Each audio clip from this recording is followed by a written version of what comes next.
if you could put your sound systems on, turn your green lights on, that'd be great. That'll be helpful for Simon. Thanks.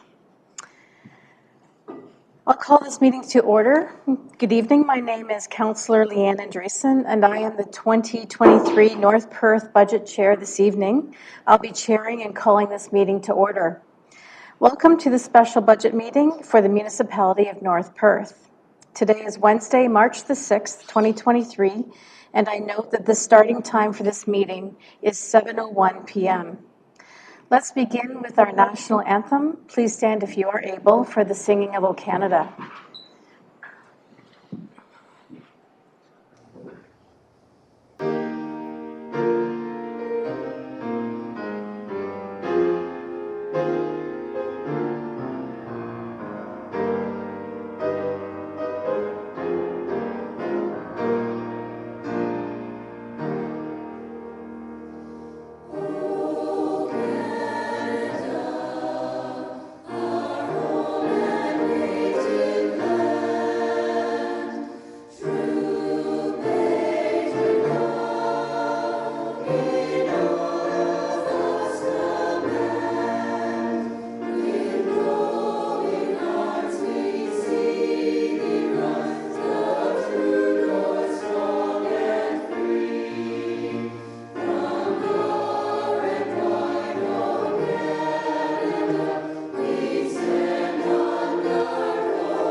We'll continue with our territorial acknowledgement.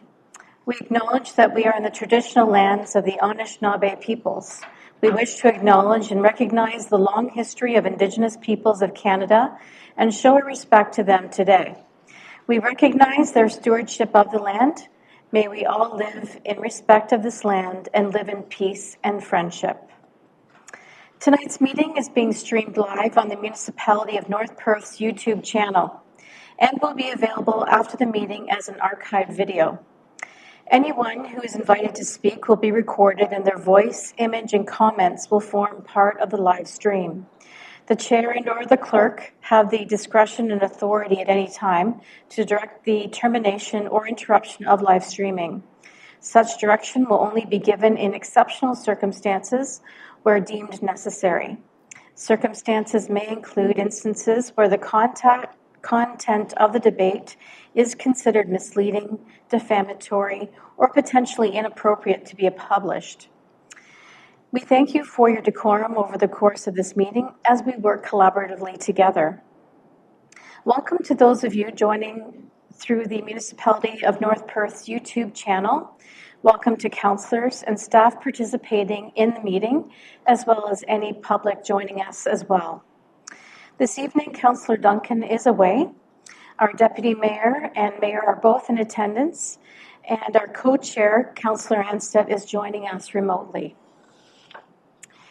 In preparation for this process this evening, it has certainly been a team effort to prepare this budget, and I would like to acknowledge the great work of our committee. Our co-chair is Neil Anstead. The Interim Manager of Corporate Services and Treasurer, Francis Hill, Deputy Treasurer and Asset Manager Coordinator, Becky Belfour, Manager of Strategic Initiatives, Jessica McLean, Communications Coordinator, Tiffany Anger, and of course, all of our department heads who work tirelessly on their own budgets to prepare for this evening. We'll now move to item 2.1 pertaining to pecuniary interest. Provincial legislation requires councillors with a potential pecuniary or financial interest in any item at the council table to declare this interest and remove themselves from discussions and voting on the item. Councillors are required to inform the clerk in writing of a potential pecuniary interest. Councillors are reminded that at any time through the course of this meeting, they can inform the chair of potential pecuniary interest at that time. I invite any councillors to share potential pecuniary interest during this public session. And does anyone have pecuniary interest to declare at this time? Seeing none, we'll move forward. Tonight's meeting will focus on the 2023... Actually, Chair Andrees and I have one. Yes. Councillor Anstead.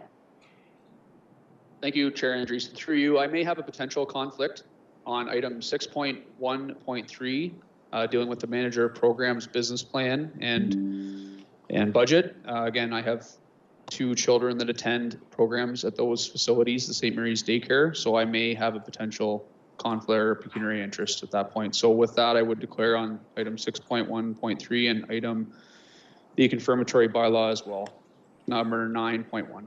Thank you. Thank you, Councillor Anstead. We'll make note of that.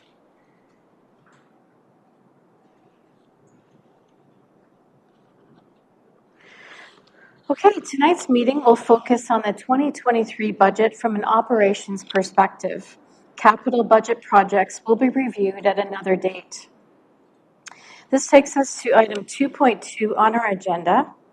And I'd like to note that we have a proposed amendment.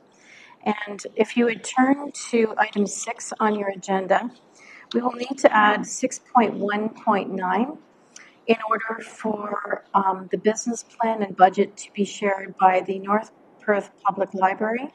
And that will be presented by Ellen Wellen, who's our CEO of Library Services. So I'd like to have someone make a motion that the agenda for tonight's meeting be approved as amended to add item 6.1.9, the proposed business plan for the North Perth Public Library. Mark Nordham will make that motion, and Councillor Rothwell will second that. And we'll have that vote now, please.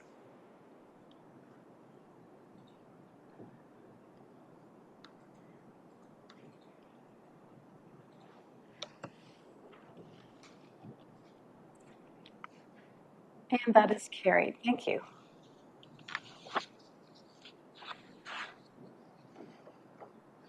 On our consent agenda, which is item 3.1, we have the minutes of our last council budget meeting that was held on January 11th, 2023.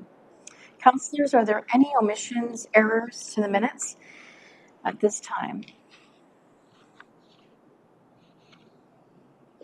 Okay, so the motion would read that the minutes of the January 11th, 2023 regular council meeting budget be adopted. Could I have a mover for that?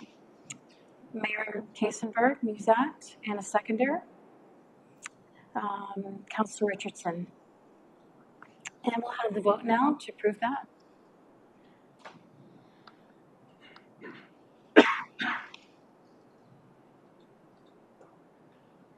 And that is carried. Thank you.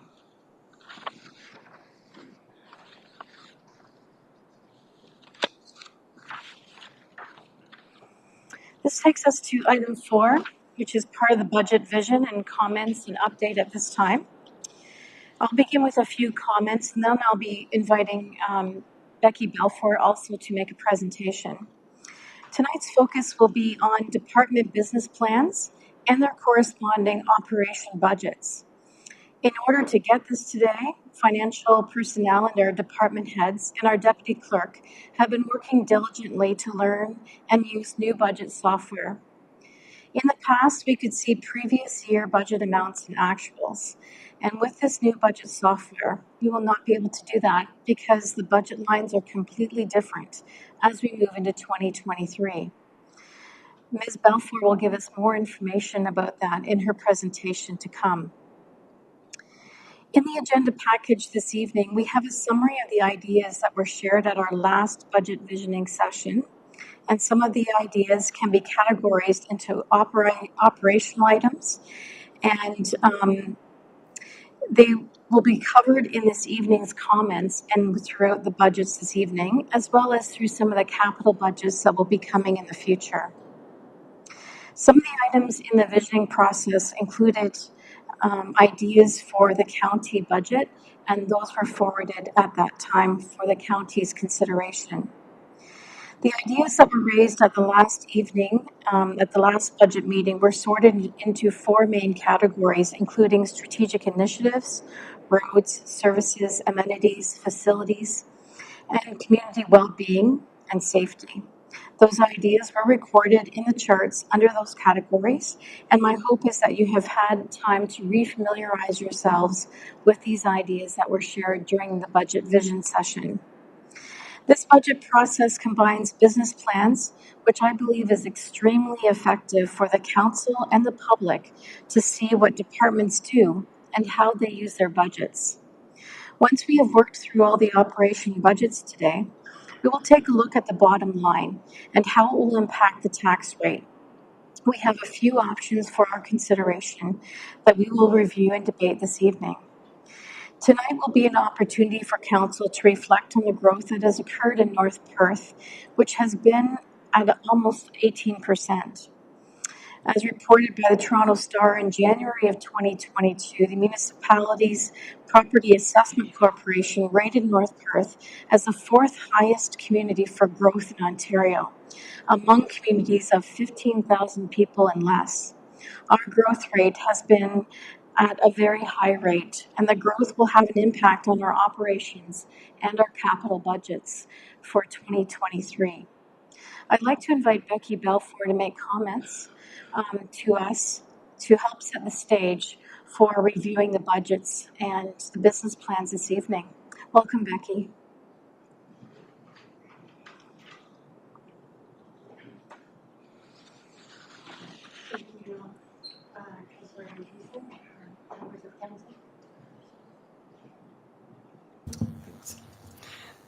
Thank you, Councillor Andreessen, members of council.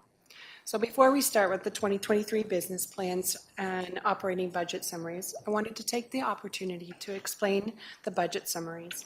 As council is aware, the organizational structure went through a significant change in 2022, resulting in budgets being shuffled from one service area to another or a whole or in part. These trends, along with the new GL structure that we implemented. These transitions have made it difficult to compare line from one year to the next, which will prove to be more misleading than helpful. These offsets of this is what we continue to provide council with the detailed expenditures from our AP system indicating the spending happening within each department. The original data transfer for the GL restructuring and allocation of accounts changed several times until the GL fit with the new organizational structure.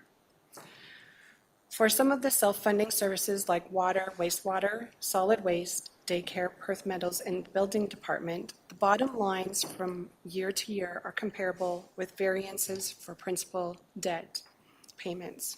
Other service areas such as facilities, programs, corporate services, protective services, and admin have had significant shift changes and additions, leaving it very difficult to compare bottom line for 2022 to 2023.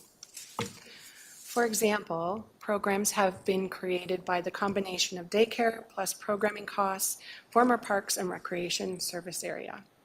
The 22 Parks and Recreation budget was allocated to both programs and facilities, but in many cases, the splits were arbitrary without real operating data. So for the 2023 year, we are collecting that data, and the 2024 budget will have great numbers and information for you to do that comparison again, the way we have done it in the past. The new FMW budgeting software has been very well received by managers. I know it was a little crazy for a while there, getting through everything, but they're looking forward to the 2024 budgeting process. The software offers the opportunity for managers to make notes that document the detail of each account specifically. During the time going through budgets, it was great to see each line item, they had notes. So what made up that line item? So all the different vendors that would be making up that line item along with the costing for each one of those vendors. And that all rolled up to the line item cost, which is great for succession planning and for moving to the 2024 and future budgets. Budget columns of inflation, one-time growth, service level, and capital impact will be useful and informative in future years. For 2023, the base year is being derived from the scrambled 2022 budget. As a result, the inflation adjustment column is where they either showed inflation or it showed a change in what the budget, from what the budget was to what it should be. So in some cases, it went to zero because it actually got moved to a different department.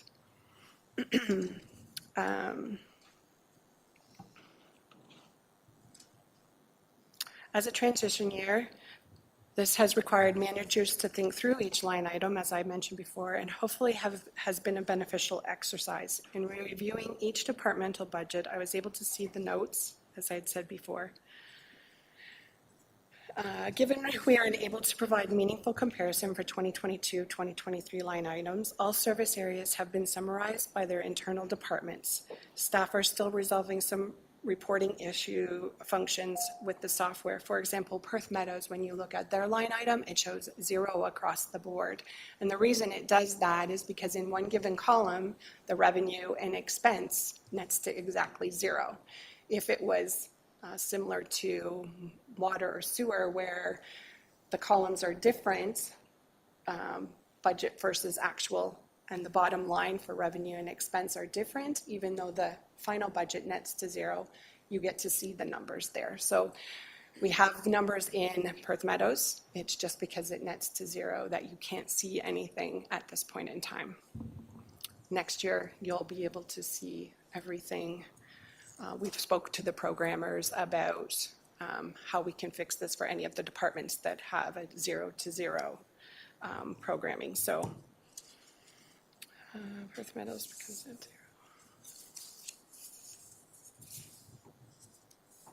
For the 2023 comparison, we are asking Council to focus on the bottom line and the resulting levy impacts, which I will address later in the meeting. So that will be key for this 2023 budget year. And again, I'd like to thank all of the managers for their hard work and being part of the team. It was an exercise, a true exercise for us all. So thank you. Thank you. Any questions for Ms. Belfour at this time, councillors? Okay, seeing none. Thank you very much, Becky. This takes us to item 5 on the agenda. And at this time, I would like to invite Jessica McLean to present a summary about the process that we'll be taking this evening as we look at the 2023 business plans and operational budget summaries. In her report, Ms. McLean will be reviewing how our current staff capacity is actually not able to meet the service delivery demands in this growing community. And welcome to Jessica McLean. Go ahead. Thank you, Budget Chair Andreessen, and good evening, Council. The management team decided to take a new approach to our annual business plan development in 2023 by developing our department business plans in conjunction with our operating and capital budgets proposals. We felt that this would be a more effective process in aligning the two important documents and allow the business plans to serve the function of providing an overview of each department's budget proposal. Department heads will each provide an overview of their business plans through their individual budget presentations tonight. The purpose of this report is to provide a summary of the 2023 service delivery plans, which are featured at the end of each business plan. As highlighted in these plans and in the table featured in the Council report, the work to be completed by departments and associated hours for 2023 outweighs staff capacity by varying degrees for each department. Staff are committed towards completing the work included in the 2023 business plans. To support this work and address capacity issues, additional staff resources are proposed in the 2023 operating budget. Further details on the proposed positions can be found in the respective business plans and will be detailed by managers in their individual operating budget presentations tonight. And I can take any questions related to this report. Thanks. Any questions for Ms. McLean? Yes, thank you, Councillor Dave, thank you. Thank you, Chair Andreessen. Thank you, Jessica. I think this chart would have been a lot less scary had we brought it in 9 separate pages instead of bundling it together. Because when you bundle it together, the numbers are staggering. So had we split it out, it wouldn't be near as scary. Because some of these numbers, like truly shows the growth in North Perth, like how much we are growing and that we're not growing our staff complement. And to be minus 16,000 hours, potentially at the end of the year, that's staggering. And I don't know if we ever compiled what we were as a negative last year, but I'm sure it was nowhere near this number. So thank you for compiling this like it is. It makes it quite an easy read that you need help. And I'm speaking as a whole of North Perth managers. So thank you. Thank you, Councillor Johnston. Any other comments or questions? Okay. Deputy Clerk Carter, do we need to have a motion to accept this report? So Ms. McLean has provided one here, that the Council of the Municipality of North Perth receives the report titled 2023 Department Business Plan Summary for Information. Thank you. Could I have someone make a motion to that regard? Councillor Richardson will make that motion, and Councillor Blazek will second that. And if we could have that vote.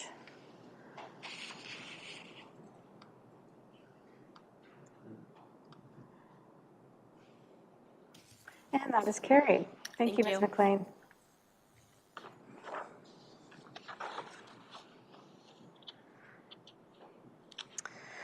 So this moves us now to item 6 in our agenda, and I'd like to draw your attention to the link on the agenda, which will take us all to the flip book, which has electronic reports of all of our business plans and their corresponding budgets for 2023. And of course, I invite the public to take a look at that. It is available on the North Perth Municipality's website, and you're able to also access this link as well. We will be following it, each department one by one through this link. For item 6.1, we will have our managers speak individually about their departments, their business plans, and their operational budgets. Following the presentation of each manager, we will entertain any questions from council in order to answer any questions or receive any comments. This evening, we will start with 6.1.1. CAO Chris Snell will give a presentation on our administration here for the municipality of North Perth.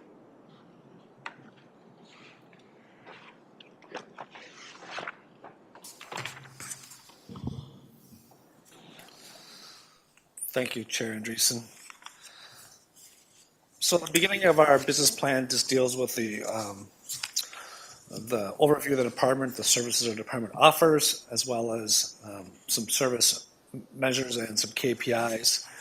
I'm going to really just concentrate on the 2022 review and 2023 outlook. In the beginning of 2022, we were just coming out of COVID. If everyone recalls, it seems like a long time ago now, but the aftermath of COVID was still having some impacts on our corporation and our service delivery. Along with that, we underwent significant organizational restructuring in 2022. And this not only had a direct impact across the corporation, but had a direct impact on even my department, for example, with the creation of strategic initiatives. Some of my staff have departed, direct reporting to me, and now report to the manager of strategic initiatives. So that has a drastic change on how my budget looks, and that's what a little bit of what Becky talked about. You're going to see that throughout this evening's presentations. Going back to the previous page, we did look at department structure, and as council will recall, in previous structures of the municipality, we had 2 directors, and based on how last year went and just the overall thing, we're looking at taking 2 of the directors and creating 1 deputy CEO position. So taking 2 positions and creating 1. That position was in last year's budget as well, but it's been brought forward in this year's budget. So that hopefully will lead to sort of the ending of our restructuring for the short term, and will, if approved by council through the budget process, we'll bring back the org chart for council to approve formally. The 2023 budget includes the cost of living adjustment as well as the market review implementation effective July 1st. OMPF was $1,620,900, slight increase, up $272 per household, up from $259 in 2022. And human resources, as council's well aware, we've had high employee turnover and retirements, which has certainly led to some challenges. The 2022 projects included employer branding, ADP, performance management, and the market review. And in 2023, looking forward to continuation of ADP, some policy optimization, and leadership and succession planning. And as far as the CIOs, it will be a continuation of the Northeast Master Plan as well as Bidding Street Master Plan. So certainly I'm prepared to take any questions council may have.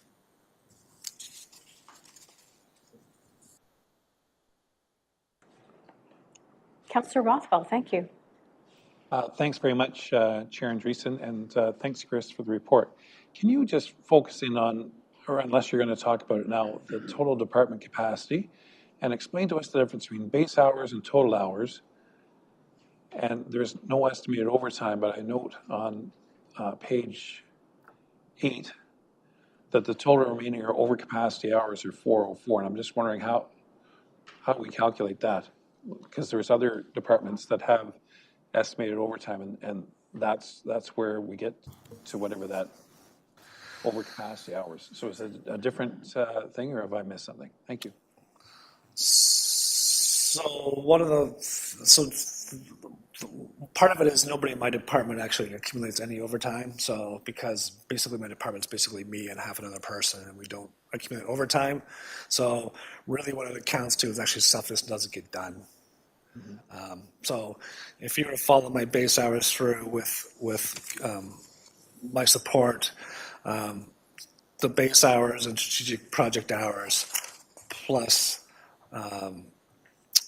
the human resources department, it's not that we accumulate overtime, we just ended up with I would say a work getting done deficit instead. Right. So thanks very much. I appreciate that. I'm just wondering, so how do we calculate the 404 in this case? Like understanding that. So optimally, I think what we look at is, so for example, if I was to look at council implementation, communication, relations, we basically just give an average of what we think we should be spending on those sort of things in a week, and work that system all the way through. It gets a little harder with strategic projects, and I would say, if anything, we're a little light on some of the things. Like I've only put in 52 hours for the Northeast Master Plan. That's an hour a week. So we're probably light on some of those guesstimates. PC Connect, I just put 10 hours down, and although we're not directly, I still attend a lot of meetings to do with PC Connect. So that's where the list comes from. I mean, it's somewhat subjective, but we try to be objective as possible, and that's where we get to. Thank you. Thank you, CEO Snell. Anybody else have questions or comments? Okay. Okay, thank you very much. I think we'll move forward to the next department. This will take us to 6.1.2.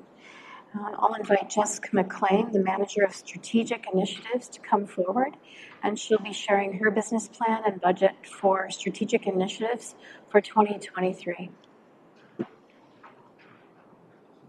Thank you. So I will jump to the 2022 review and 2023 outlook section of our business plan tonight. The Strategic Initiatives Department was added to the North Perth organizational structure in mid-2022 as part of the Municipal Restructuring Initiative. As of November, the Strategic Initiatives Department has a full staff complement of 4 FTEs. The need for additional staff resources, which is contract and project-based, is anticipated in 2023 to support some upcoming and continued initiatives and projects. Contract positions to support the North Perth Workforce Attraction Employment Branding Project and the Agricultural Excellence Implementation Project are proposed in the 2023 operating budget. Grant funding is pending to offset the costs of both these positions. The strategic plan update and implementation of initiatives to support the development of affordable and attainable housing in North Perth will be a key focus of the Strategic Initiatives Department in 2023. Costs for the development of the new strategic plan, the Housing Community Improvement Plan, and the Atwood Affordable Housing Project planning work are included in the proposed 2023 operating budget.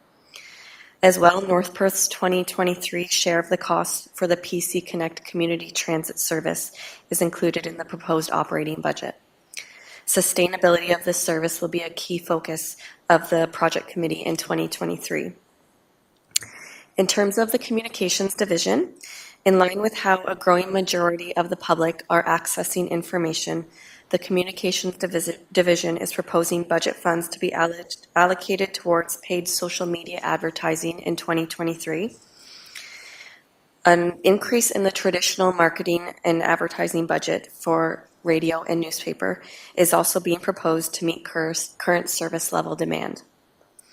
In terms of the Economic Development Division, strategic and departmental projects were the focus of economic development efforts in 2022, in part due to successful funding provincially and federally.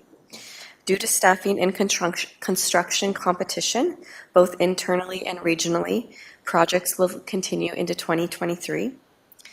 As mentioned earlier, to address workforce attraction and retention priorities, the Economic Development Division proposes execution of the North Perth Workforce Attraction Branding Project and the Listowel Downtown Parkette Project, which will be further discussed in the capital budget meeting. Lastly, the North Perth Economic Development Advisory Committee received a presentation on healthcare human resources from the Listowel Memorial Hospital CEO and physician recruiter in late 2022. This presentation included a request to increase the municipality's contribution to physician recruitment.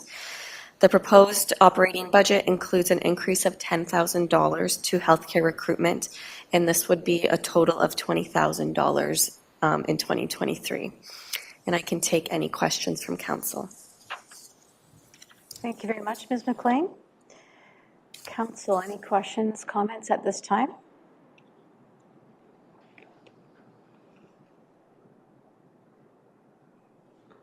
A minute, okay, very much. Thank you. This takes us to 6.1.3. I'll be inviting Amy Gangle forward, our Manager of Programs, and Councillor Niels Enstedt has indicated pecuniary interest on this item, and will be refraining from participation in debate with this. All right, welcome, Ms. Gangle. Go ahead. Thank you. Thank you, Budget Chair and members of Council. This is the first year for the program operating budget to be developed since the transition from recreation into programs and facilities occurred.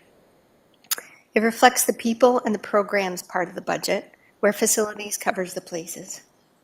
The budget categorization includes program administration, children's services, community programs, recreation programs, aquatic programs, and community events. You'll notice some of our base budgets were identified as zero.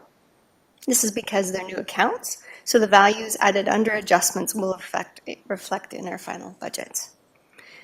The budgetary changes also reflects staff wages that were shifted from other administrative accounts into programs and includes the addition of the community developer and support worker position, as well as the future administrative assistant position. The success of our programs in 2022 and the goals established for 2023 are the result of our staff's hard work and dedication to the North Perth community and supports the program department's charter of fostering a sense of community through quality programs. For childcare services, with the reduction of pandemic restrictions, 2022 saw a return to more programs and services for North Perth. The year began with us offering a few weeks of emergency childcare services. However, by spring 2022, some restrictions were lifted and childcare doors reopened to our families. It was nice to see the engagement return so we can provide our children a sense of belonging in their community. We transitioned from task-oriented responsibilities to building relationships.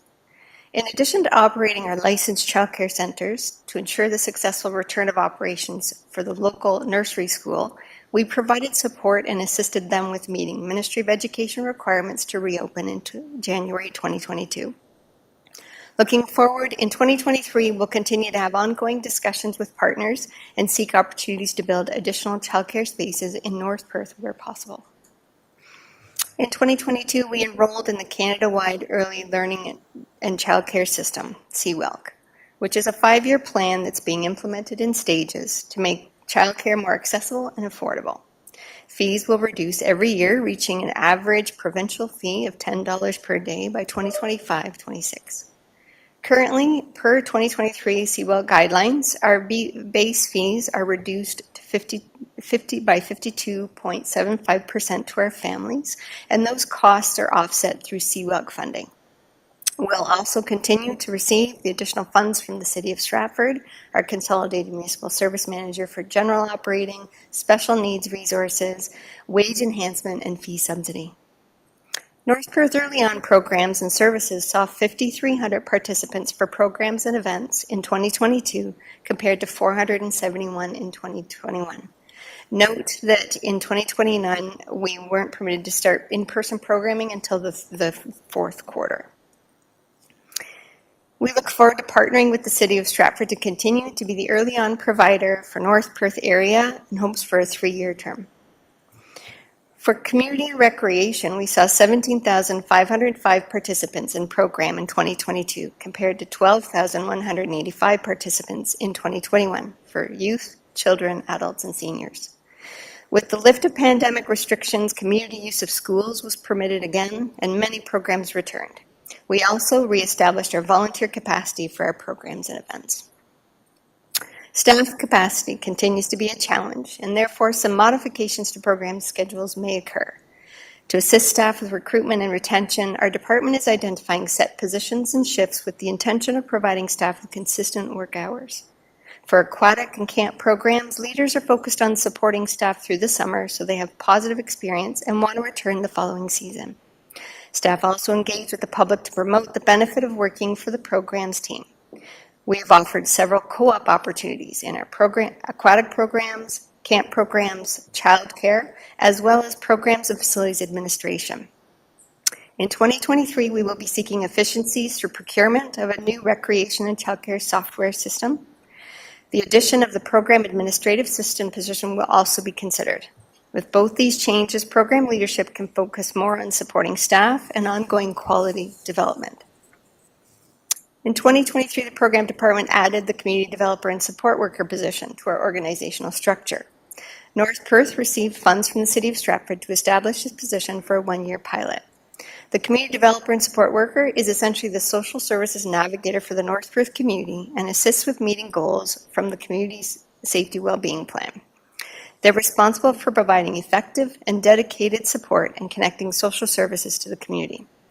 With the ongoing support and mentorship from the City of Stratford Social Services Department, they meet with community members, provide short-term support as required, and facilitates internal and community-focused education outreach to improve awareness of social issues and support systems that exist in our community. Staff will be providing an update report to Council sometime after the first quarter. The Community Safety and Wellbeing Planning Council will also be providing an update presentation to Council soon. They've established a data working group to develop KPIs for the priority area. Community learning opportunities in 2022 included Bridges Out of Poverty, anti-Islamophobia training, positive space training. We look forward to continued growth and action in 2023 as our staff support the Diversity, Equity, and Inclusion Advisory Committee. Program Department was fortunate to have several grant applications approved, which assisted us with providing new programs for seniors, purchase new technology for childcare and early on programs, increase accessibility for a childcare center, as well as support the hiring of summer student workers. Collaboration and partnership play a key part in the success of our programs. We partnered with the fire department to offer a firefighter camp. The program was so successful that we're offering it again this summer, as well as a Youth Rookie Firefighter Day this spring. In addition, the police department has asked us to partner to offer a police academy camp. The facilities, library, recreation, and early on teams work together regularly, seeking ways to improve or build programs. 2022 examples include the offering of a digital literacy workshop for seniors, activities for the Driscape app, an amazing race event for youth, the Teddy Bear Play Day, and Moncton's 165th homecoming celebrations. We also partnered with Set 7 to offer programs such as first aid training, a young workers awareness training, and we also supported the home daycare training course. Our partnership with the Gateway Center of Excellence in Rural Health allows us to continue to offer the Lonely No More program for seniors. We support the Kin Cares Youth Group, who host events and programs to fundraise to bring disc golf into North Perth.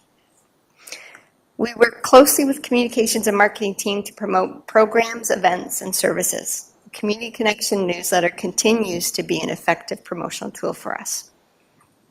We will collaborate with Council and our other departments to establish the 2023-26 North Perth Corporate Strategic Plan.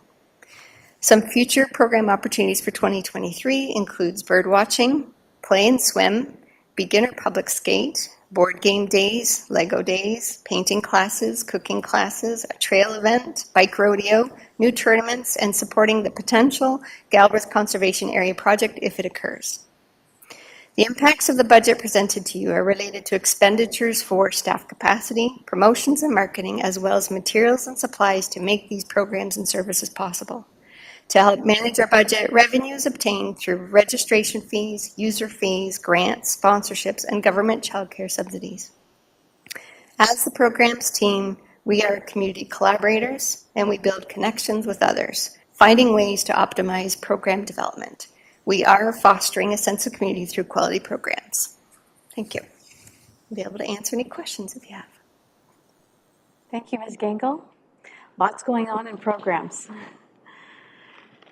Any questions from councillors to Ms. Gangle? No? Okay, thank you very much. Thank you. This takes us to item 6.1.5, and we'll be inviting Chief Jenny Pape to the front now. She is the Manager of Development and Protective Services, and she'll be making a presentation about her budget and business plan. I'm sorry, that threw me. I thought Fran was next. Oh, I'm sorry. No, it's all right. That's good. She is right. You are right. She is next. Okay. It's up to you. The short straw, I have to follow Amy, so I'm quite happy that. Okay. My apologies. All good. All good. Thank you, Budget Chair Andreessen, and good evening, Council. Tonight, I'll focus on the 2022 review and 2023 outlook portion of the Development and Protective Services Business Plan.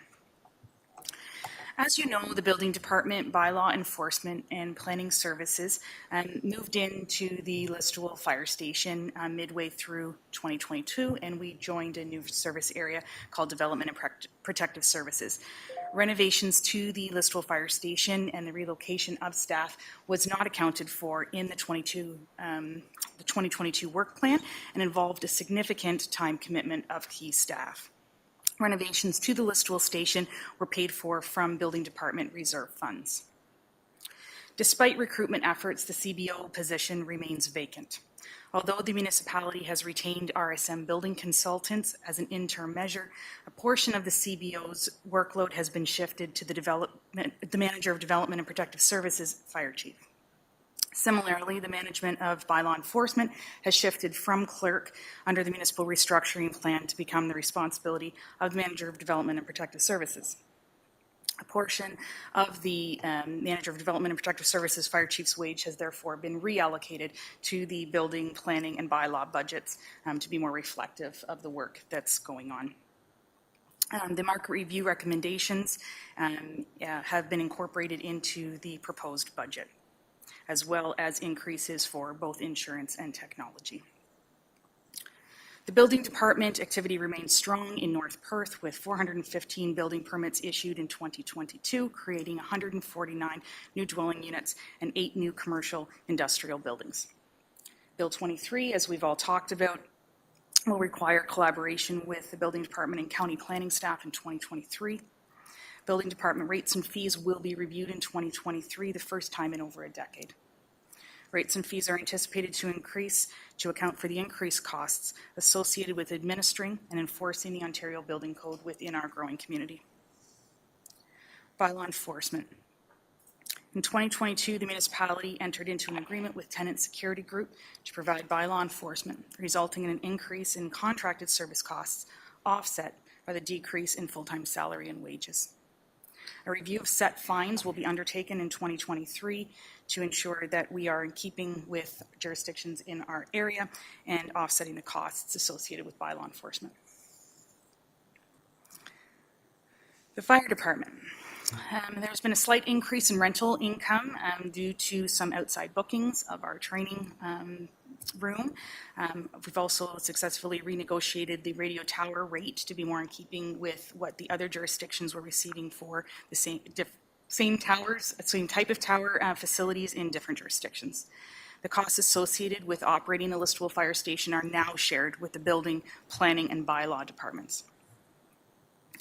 The North Perth Fire Department volunteer firefighter complement has increased to address growth-related call volumes and personnel turnover.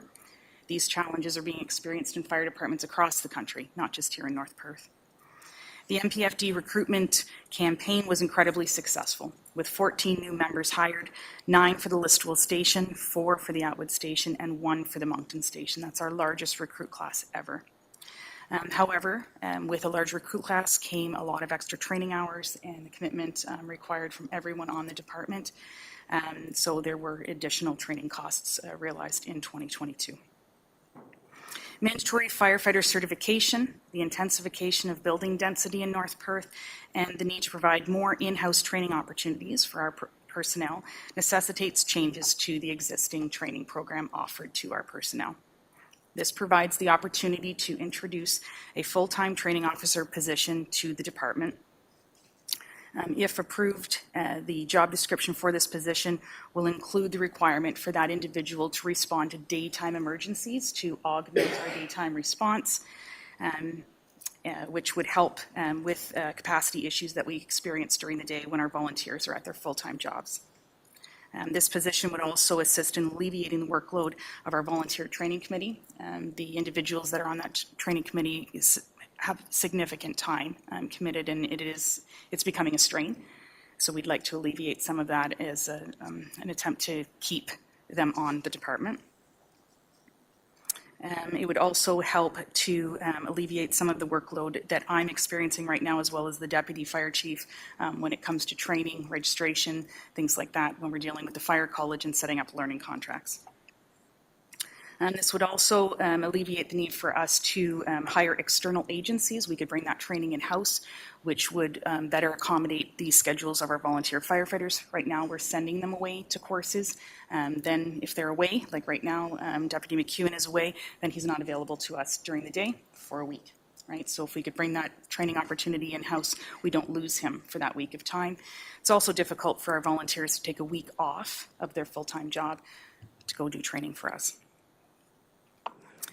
Increased costs to appropriately outfit the volunteer firefighters and full-time day staff have been included in the 2023 proposed budget. Additional legal fees have also been added to reflect the costs associated with preparing fire department personnel to appear for court proceedings. This is becoming a reality that we're seeing more frequently.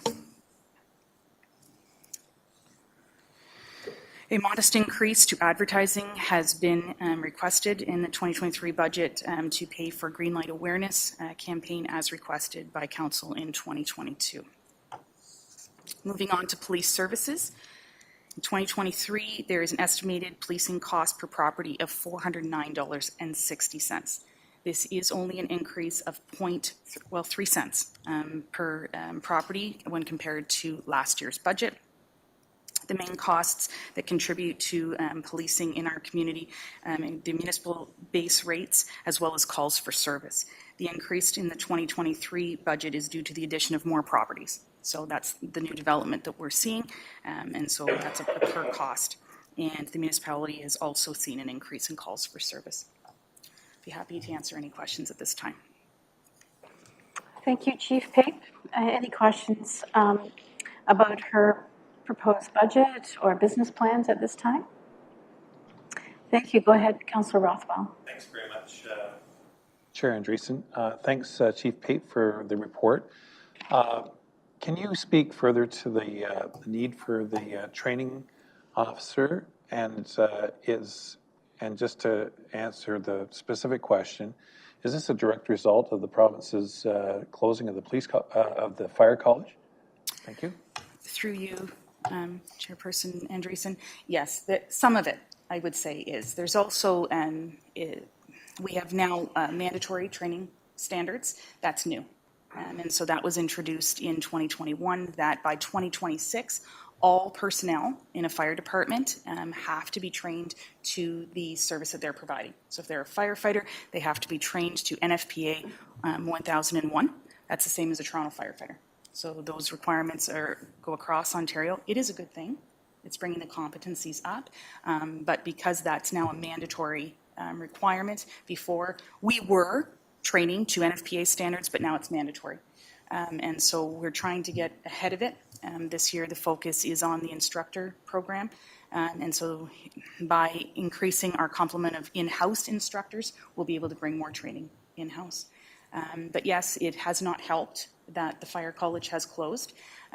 We have been successful in speaking with the fire marshal's office and bringing a course locally here, but that's not easy these days. And so most fire departments are having to rely on external agencies or choosing to hire a training officer to provide that training in-house. Go ahead, Councillor. Thanks. Just further, one more question, Chief Pape. In terms of the hours required for our volunteer firefighters to meet the standard, knowing full well that we were meeting that, but my understanding is that they're required to do more hours of training as opposed to previously. Is that accounted for at all in terms of their honorarium they receive? So the honorarium has been increased.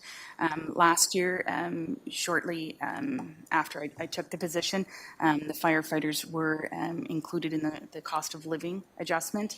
That has happened again this year.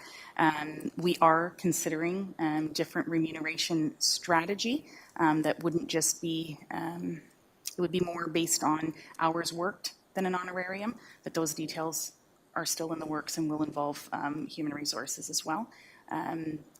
There is work going on in the county, and we're not there yet. So just confirming through you, Chair, that's not necessarily reflected in the proposed budget. Good. Thanks very much. Appreciate that. Okay. Thank you for those questions, Councillor Rothwell. Go ahead, Councillor Nordum. Thank you, Chair Andreessen. So the internal training officer, would that be a full-time position or half-time, or can it be shared between another municipality, or? Through you, Chairperson Andreessen, it would be a full-time position for the North Perth Fire Department. Okay.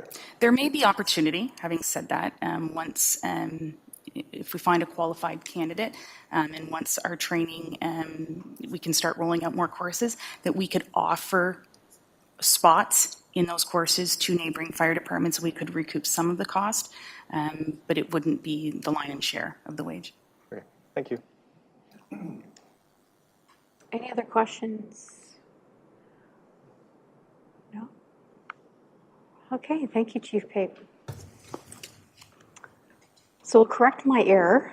We're going to step back and go to item 6.1.4. And so you'll be flipping back in the flip book to that section. I apologize. And we welcome Frances Hale, Manager of Corporate Services. Thank you. Councillor Andreessen, members of council, just taking the opportunity to highlight the responsibilities that are fulfilled by Corporate Services Department. I'm sure that you've read through most of it, so my mission tonight is actually just to update some of the information that I've provided you and sort of focus on those areas where we have the greatest concern. If I can get you to turn to page 5, cash management is one area where I certainly underestimated some of our tax roll collection. It's going to be North Perth more like 17.6%, the county 6.7%, school boards 5.2%, so it's substantially more. The other thing I wanted to note here as well is the annual budgets. You're awfully close to a $40 million operation. That's not with any capital in terms of expenses. So you can imagine that those expenditures will take effort from all of our departments, and the focus then comes back to finance in terms of accounts payable, accounts receivable, all those good things that have to be done on a daily basis in terms of operations. So I just wanted to point that out, that your organization is $100,000 off of a $40 million operating business.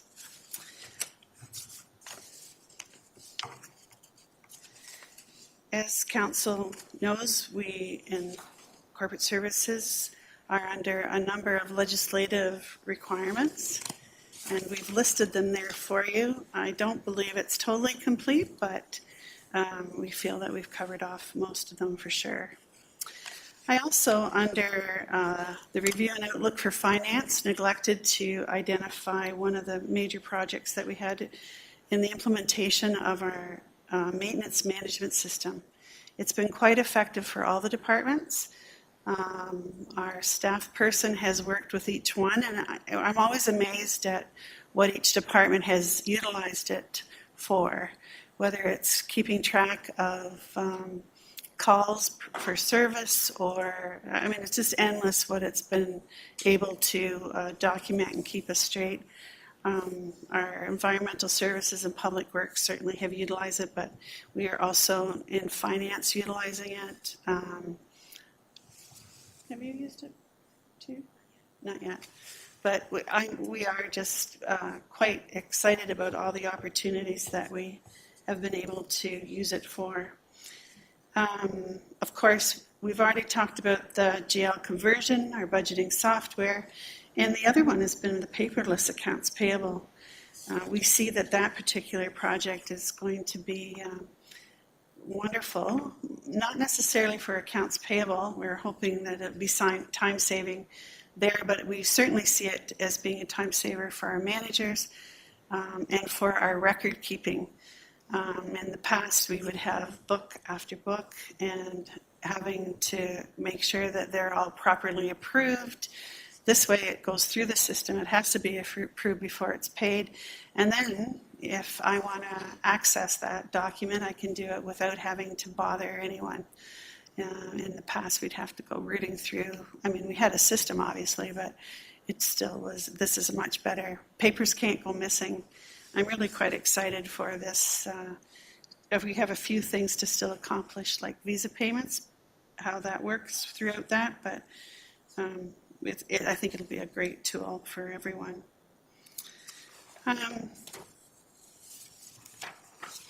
Information technology. Oh, before I leave, though, the finance area, if I might, the 2 staff positions that were identified in Jessica's report, they were also in last year's budget and approved. And we're looking forward to that support. We definitely need some extra help. We have consumed quite a few extra hours, and to meet the service levels that you expect and that is required for reporting to the province, audit, asset management requirements that are upon us here shortly, staff support, we need to have some help. This is a core service and we're just not meeting it, or what we are meeting, we are having to spend a lot of extra hours to achieve. So it definitely is something that concerns me, and you know, we're always striving for that work-life balance, and so I'm sure even staff go home worrying about, you know, the fact that they have to achieve something sort of dramatic the next day. So I am looking forward to hopefully having those positions approved.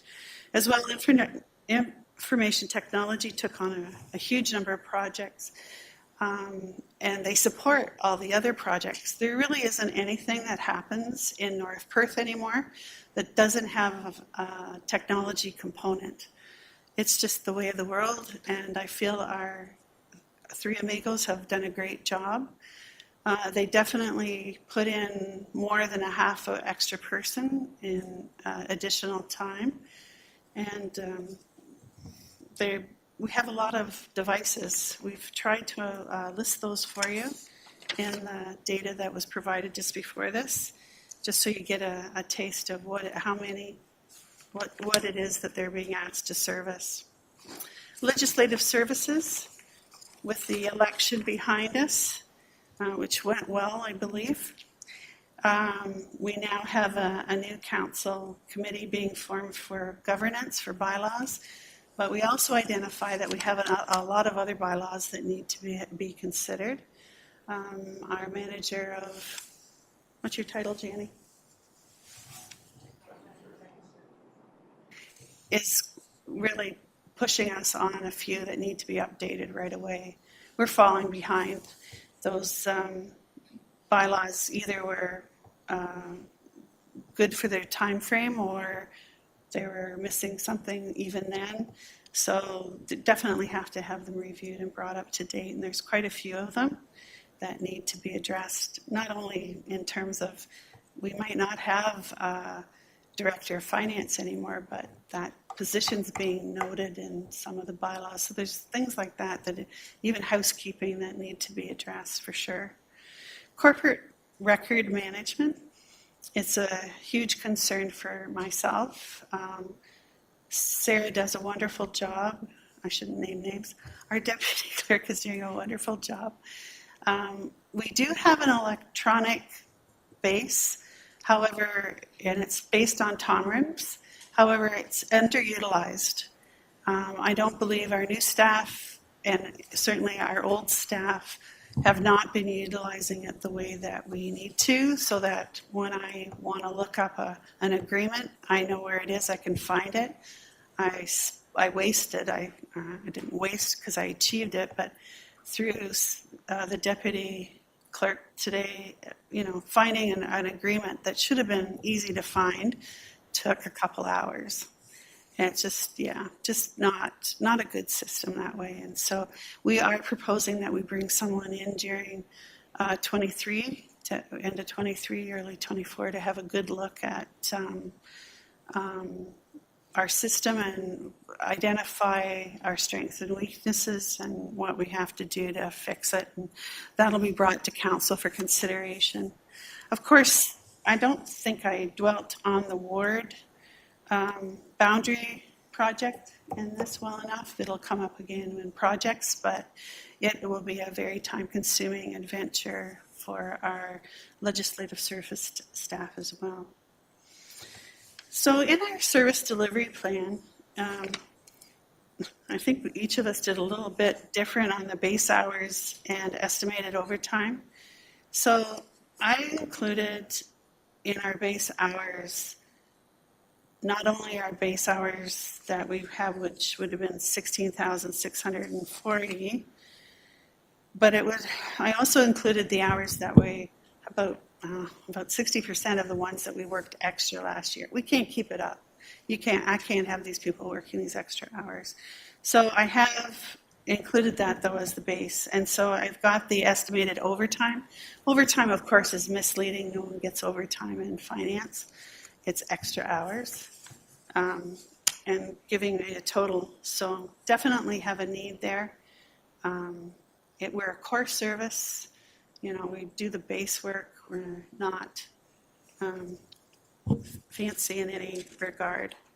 Information technology easily worked over 800 extra hours last year. So some of it there again I have in the base, and some of it I'm projecting as being those extra hours. Legislative services actually is a little bit reduced from last year. My total hours are less than they were in 2022. We were over 5,000. So until we know where we're going with information tech, or pardon me, our database in terms of our filing system, I think that'll be the telltale on legislative services in terms of hours required. So at this point in time, I thank you for your indulgence. Thank you, Ms. Hale. Any questions about corporate services? Did you notice that I have a $17 to the good, $17 million to the good? That's because I took the tax revenue from Chris. Just in case you're wondering. All right, thank you. Now, in our flip books, we'll have to jump ahead again. My apologies. We'll move to 6.1.6, inviting Jeff Newell, our Manager of Facilities, to now come forward.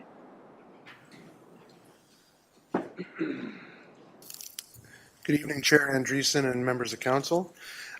Before you is the Facilities Department business plan.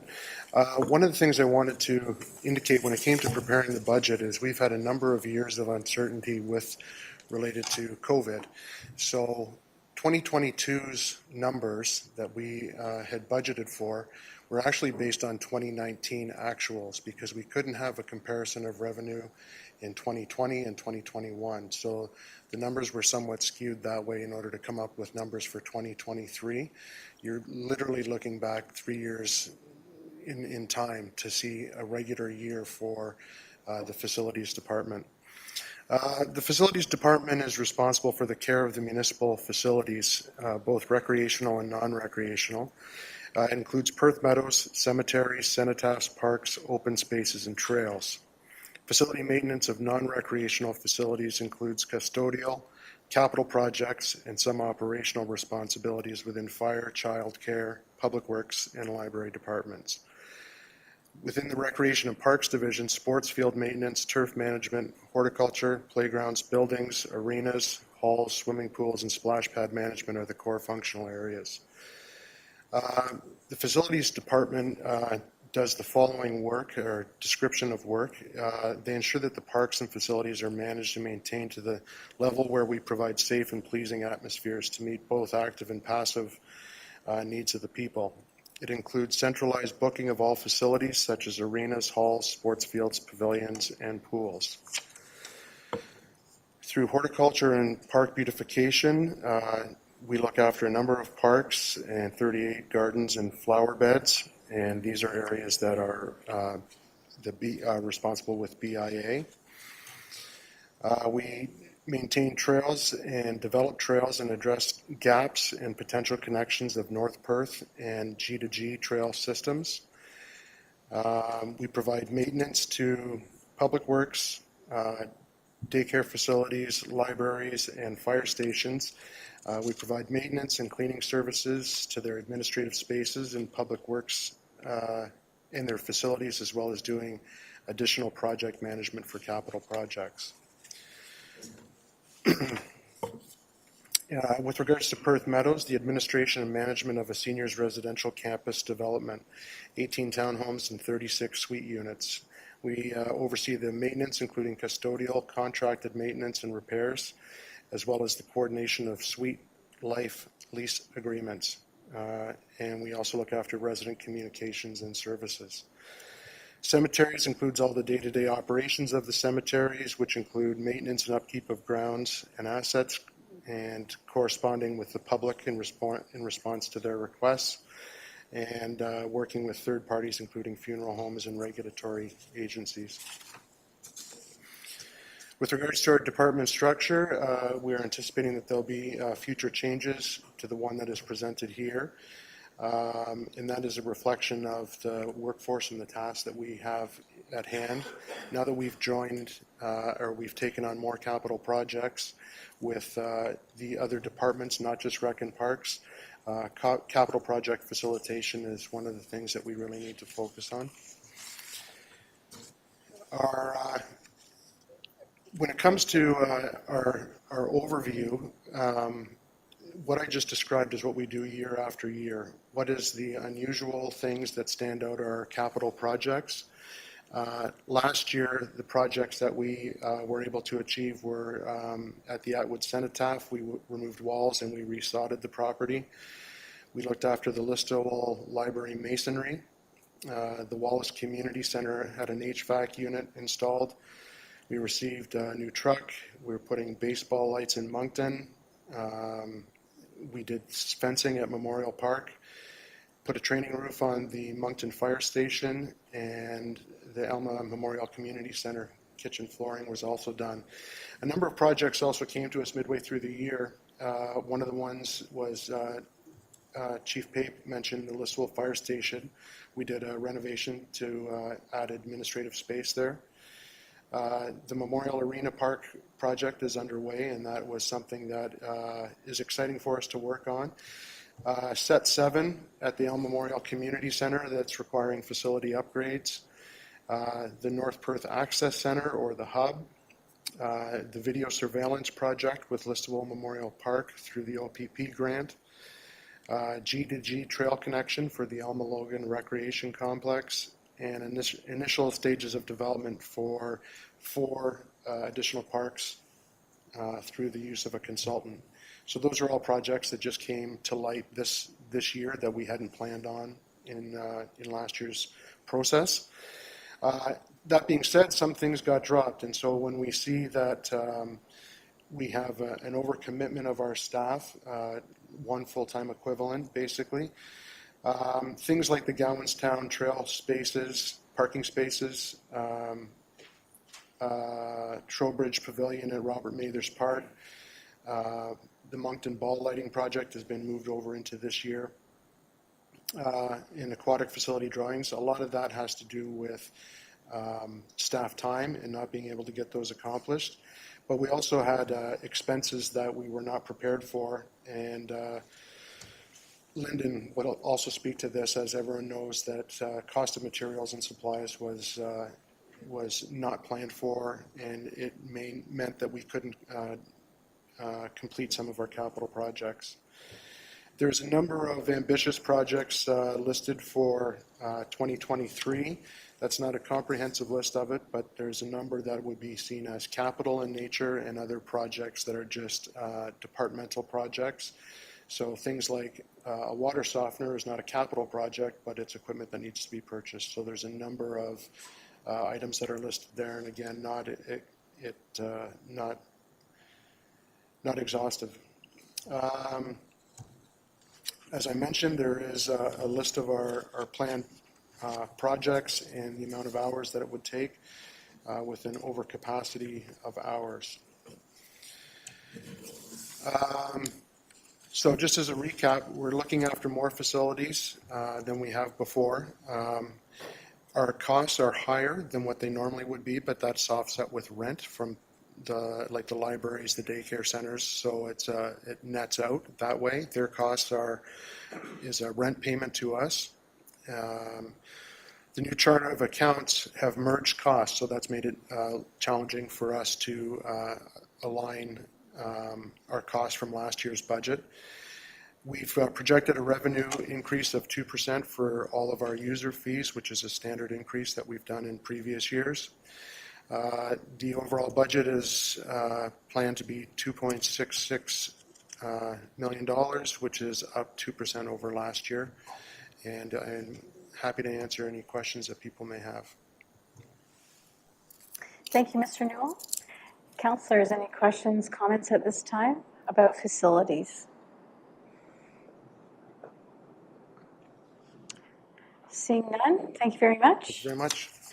I think we're back on track now. Moving to 6.1.7, Mr. Couch will be giving us a presentation. He's the manager of operations. Thank you, Councillor Andreessen, members of council. My overview will be very similar to the others. I am going to just walk through the pages that are in front of you. Our work is straightforward and essential, so I think our introduction that we had with the new council kind of summarized everything that we're responsible for, anything in the road allowance. Maintenance and repair is the first category of road work. The only thing I want to mention is probably areas where we have pressure in terms of our operations. Or things that we want to grow into. The asset management system for pavement has been ongoing and it's well established. We're trying to establish that for gravel roads as well, both the width of the gravel road, the condition of the gravel road, and sections of gravel road that are in poor condition. We kind of got the basis of that put together. We're going to be adding to that as we do more inspection and more inventory of the gravel road sections. I would say that over the last 3 years with the introduction of more gravel due to budget increases the council passed, we have had a very significant reduction in complaints. We've got a couple roads that cause us problems still, but it's been a great improvement. We just did a local comparison with Huron County and Perth County in terms of the amount of gravel that we purchase each year because people were looking at cost savings and they were asking if there were reductions in the amount of gravel that people are putting on the roads. And just in a nutshell, we're about average or slightly above average in terms of the quantity we put down now, but it is average, and no one would be putting on less than what we are putting on. People that are considering it are probably recommending that they don't do it, but it was a good review, and there were some good statistics that came out of the comparison with the other departments or the other lower tiers and upper tiers. Moving on, drainage and stormwater management.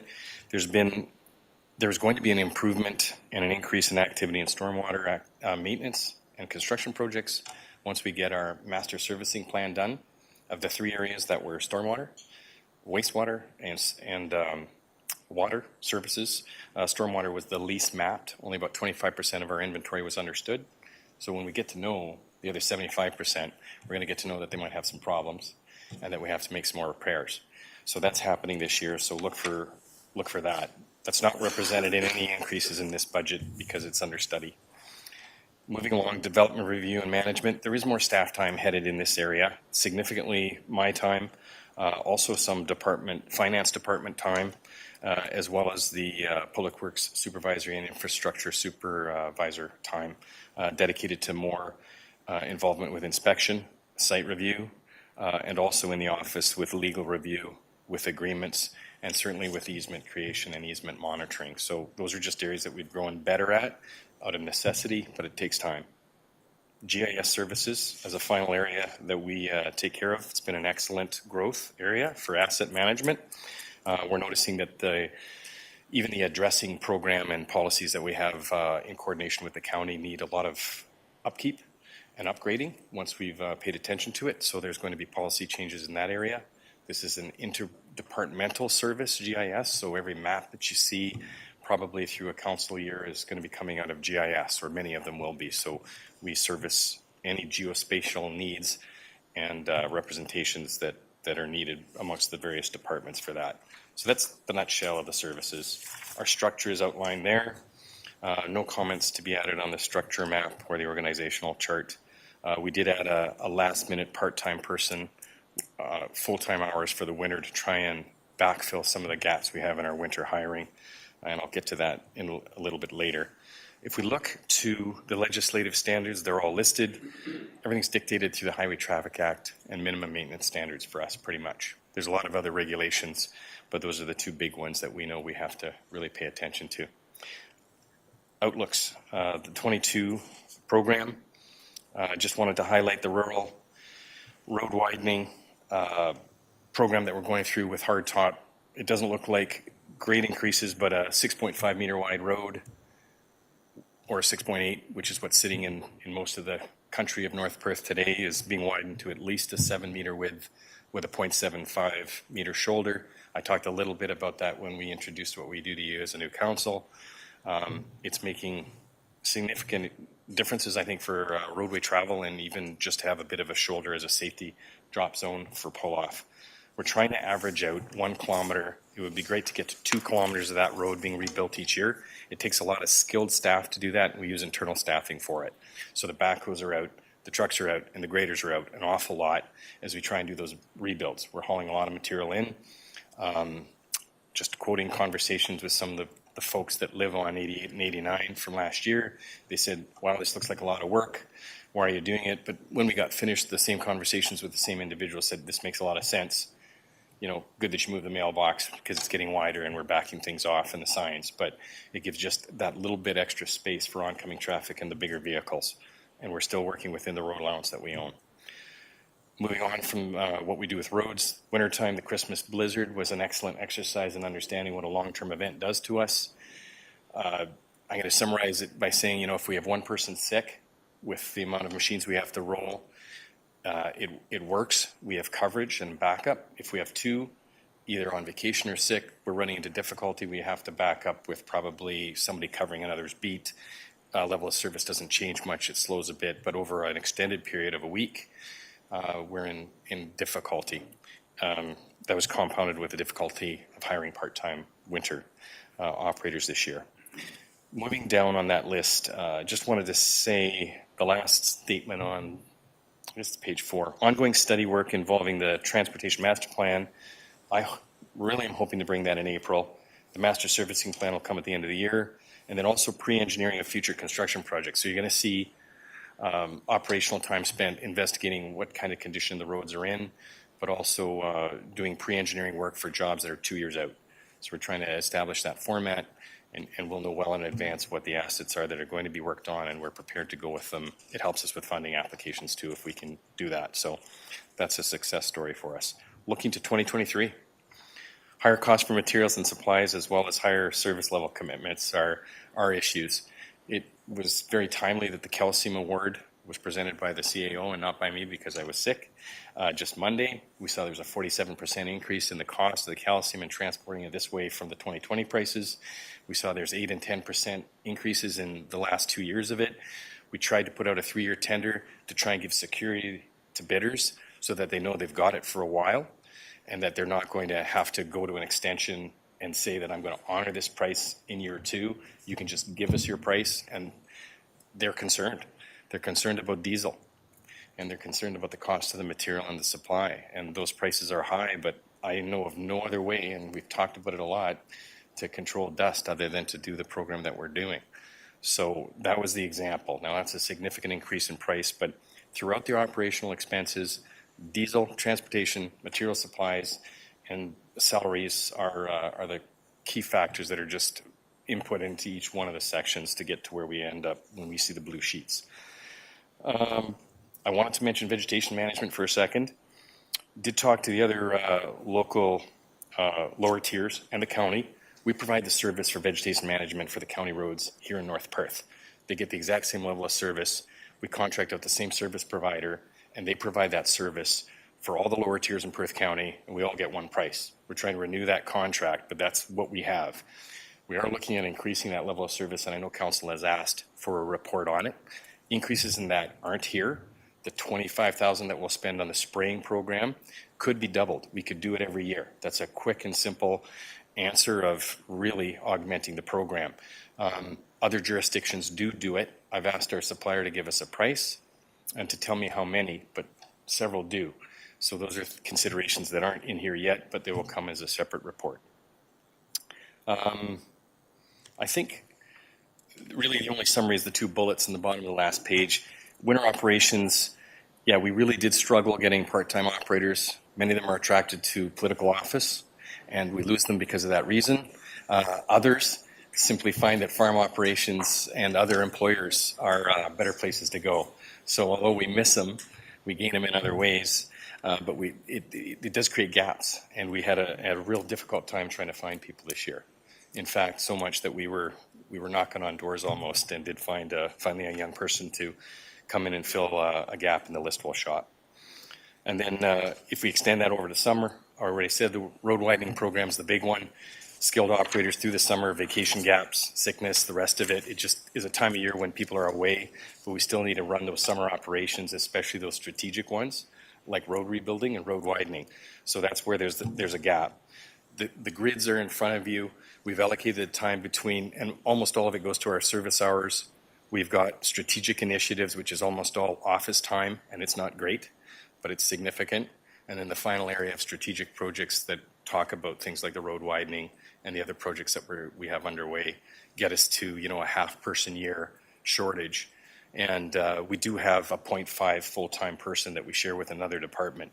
Being able to augment that into a full-time individual at Public Works that's there for the entire year would be a great benefit. It helps us with standby and all sorts of things that run all year long, but it also will help us with that summer period when we are really short and don't just need student backup, but need skilled operator backup. So that's a summary. If there's any questions, I can answer for you as well at this time. Thank you, Mr. Couch. Council, any questions, comments at this time regarding operations? Seeing none, thank you very much, Mr. Couch. Okay, we're moving on to 6.1.8. Mark Hackett, Manager of Environmental Services, will now talk about his business plan and budget for operations. Thank you, Chair Andreessen and Council. Looking at the Environmental Services Department, we look after the water supply and distribution, wastewater treatment and collection, solid waste management, climate change and emergency management. So those are the main parts of our department.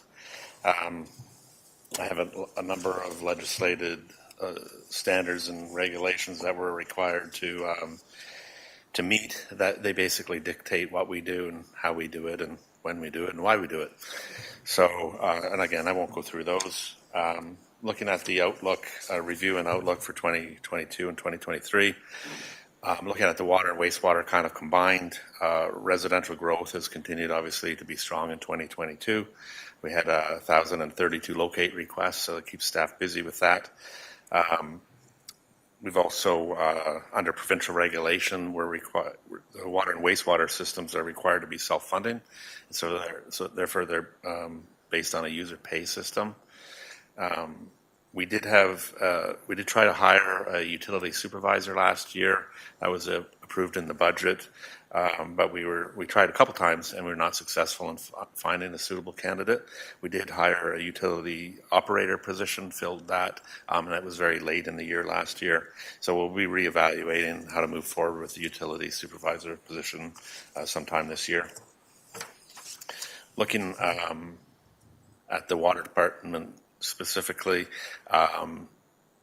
as you know, we have 4 water systems located in Atwood, Listowel, Molesworth, and Gowanstown. There's a number of maintenance activities that are listed there. I won't go through the things that occurred in 2022. Looking forward to 2023, we have a number of projects. Most of these are capital, but we have a hydrant painting program. We'll continue with that, where we do about 100 hydrants per year. We are doing the Smith Court well, is being pulled as part of an inspection and maintenance program that we do. We're doing a clean out of the Atwood Reservoir, as well as the Listowel Water Tower is being cleaned and inspected.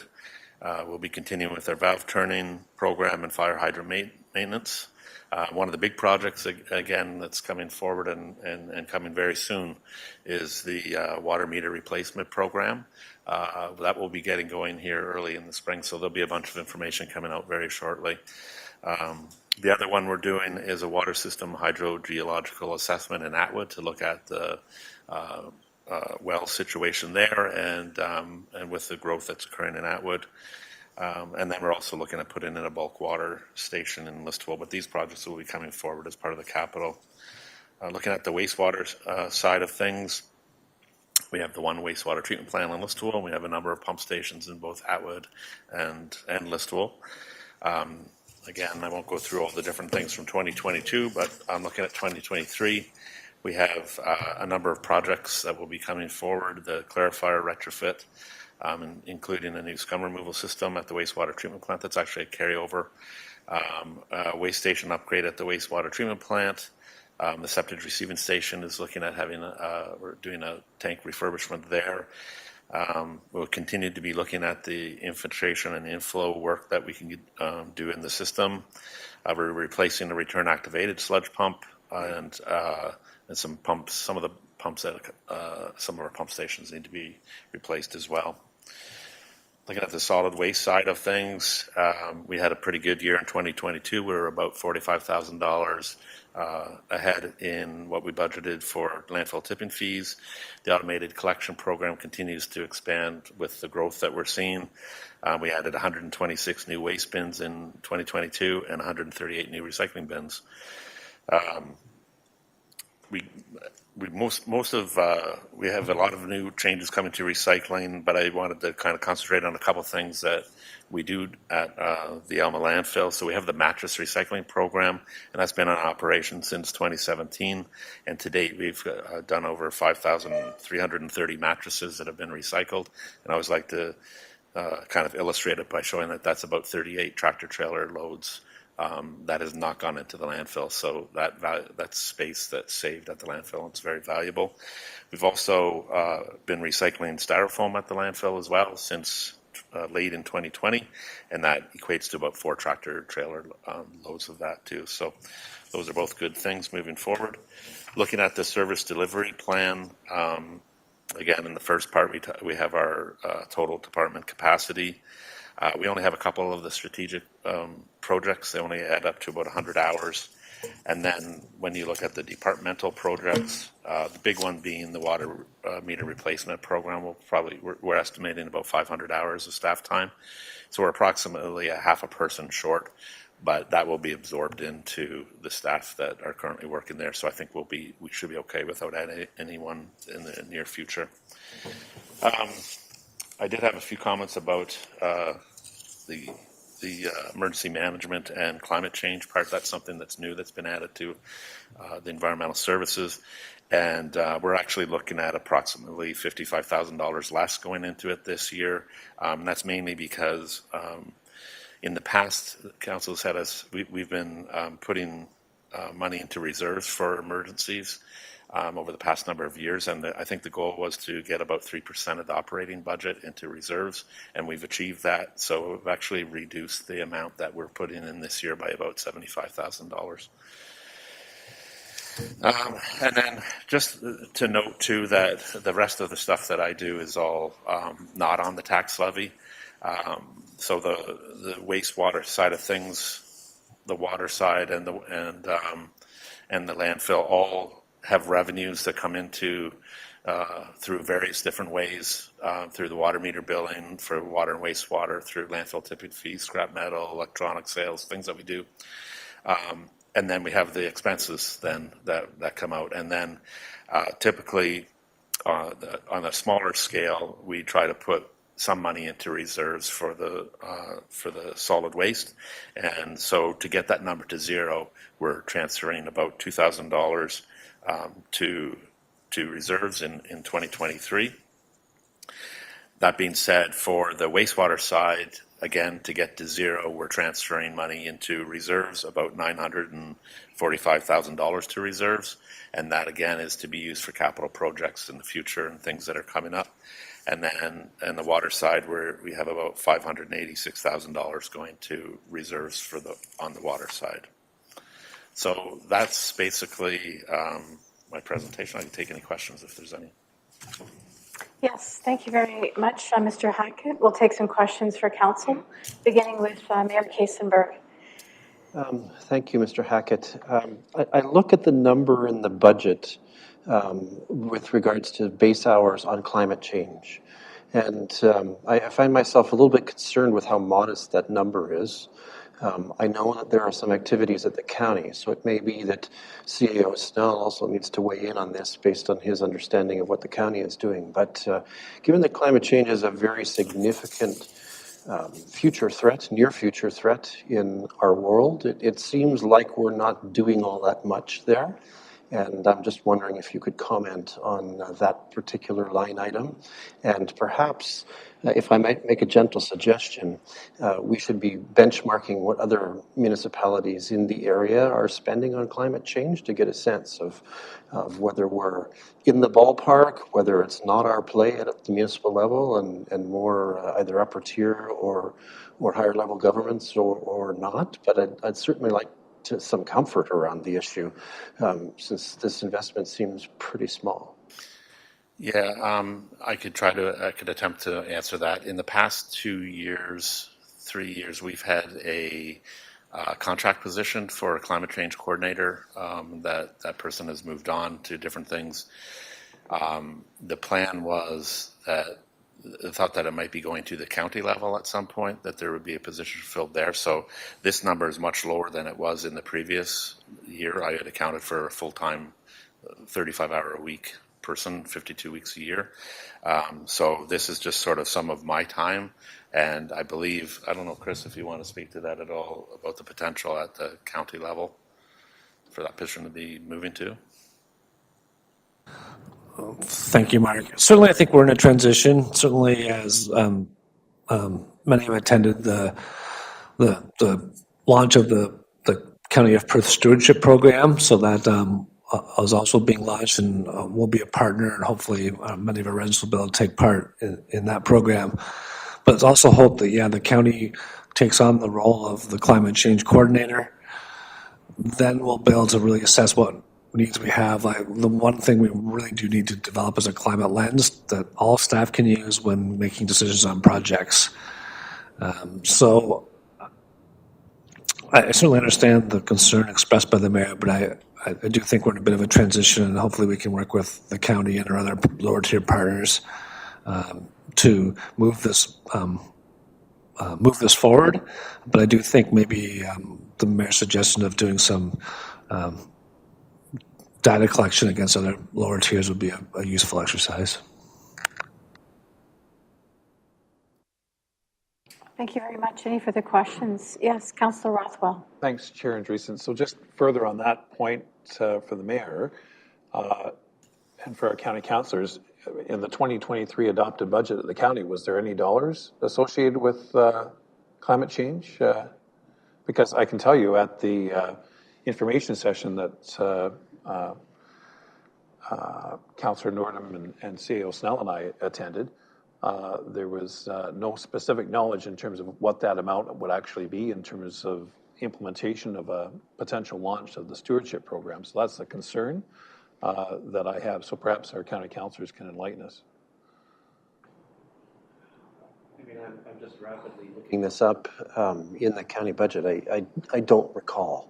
I don't recall the scope, but I think it's the same issue that Mr. Hackett has identified, which is and that CAO Snell has identified, which is that it's a transitional period, right? So they've obviously funded some efforts because there's consulting and work towards a stewardship program going on.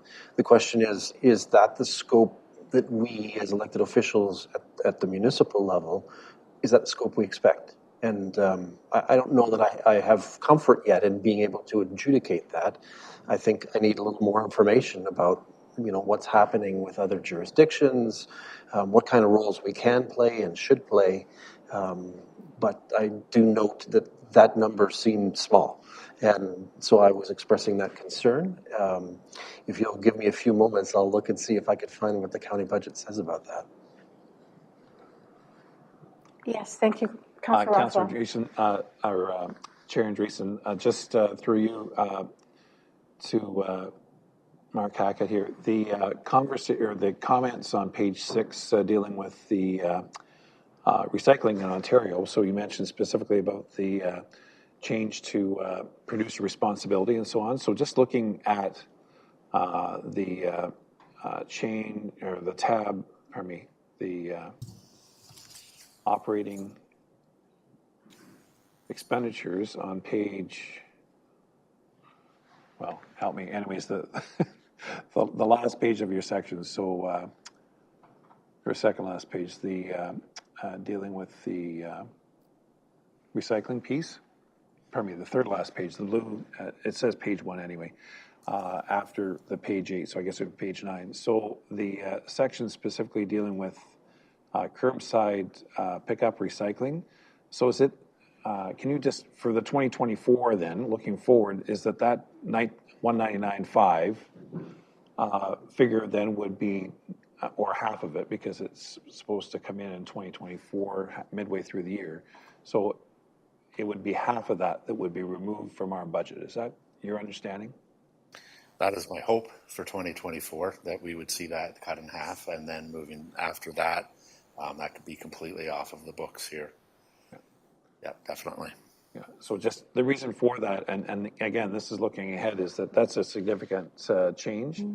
Again, this is for producer responsibility, and as Mr. Hackett outlined, and this is for curbside recycling, the separate recycling issues that are done at our landfill for batteries, tires, etc., are already producer responsibilities. We're just a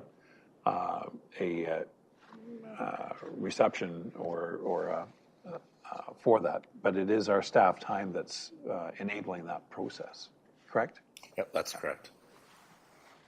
If I may add to that, one of the things that we're looking at, and we haven't gone too far into yet, but we've had a lot of people inquire about a green program, and Blue Water has started offering that program for green organic pickup. So that was one of the thoughts we would have maybe at that time when we no longer have the recycling costs on the book, might be a time to try to incorporate that. But I don't know any details of timing or costs involved at this point. Thank you very much. Thank you. Councillor Nordum. Thank you, through you, Chair Andreessen. Thanks for the report here, Mark. So curbside pickup waste, does that include leaves, or is that a public works budget? Actually, I've budgeted a bit of money towards that. Typically, it was performed by the Public Works Department, and it is. And so Manager of Operations, I had a discussion about it. So I've actually budgeted some money for that. Kind of, it's a 2-day pickup, and I've added that into our operational budget for, I think it's actually would be under landfill administration, not under the waste pickup. Okay. I think it was $8,000 I budgeted for that. Okay, thank you very much. Okay, thank you. Any other further discussion or questions? One comment I would like to make, just in regards to the conversation with the environment and climate change.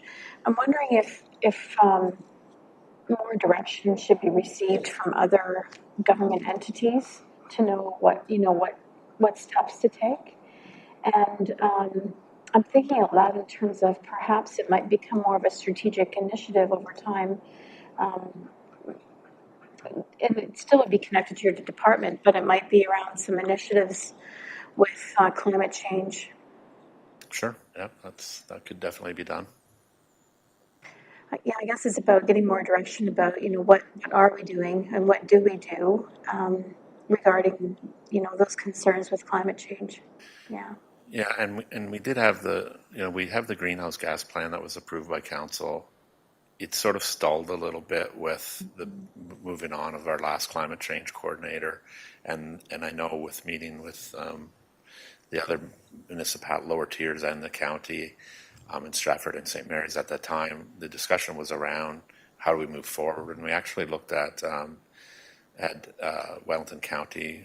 It's at the county level there, and they actually have 3 staff doing it because it's not just that program. There's a lot of education and outreach that's involved in it. So we definitely need to find a way to move forward with some of those initiatives. As Chris mentioned, one of the first things we wanted to do was look at that climate change lens and develop that. Some other municipalities have already got that, and we have some examples of that.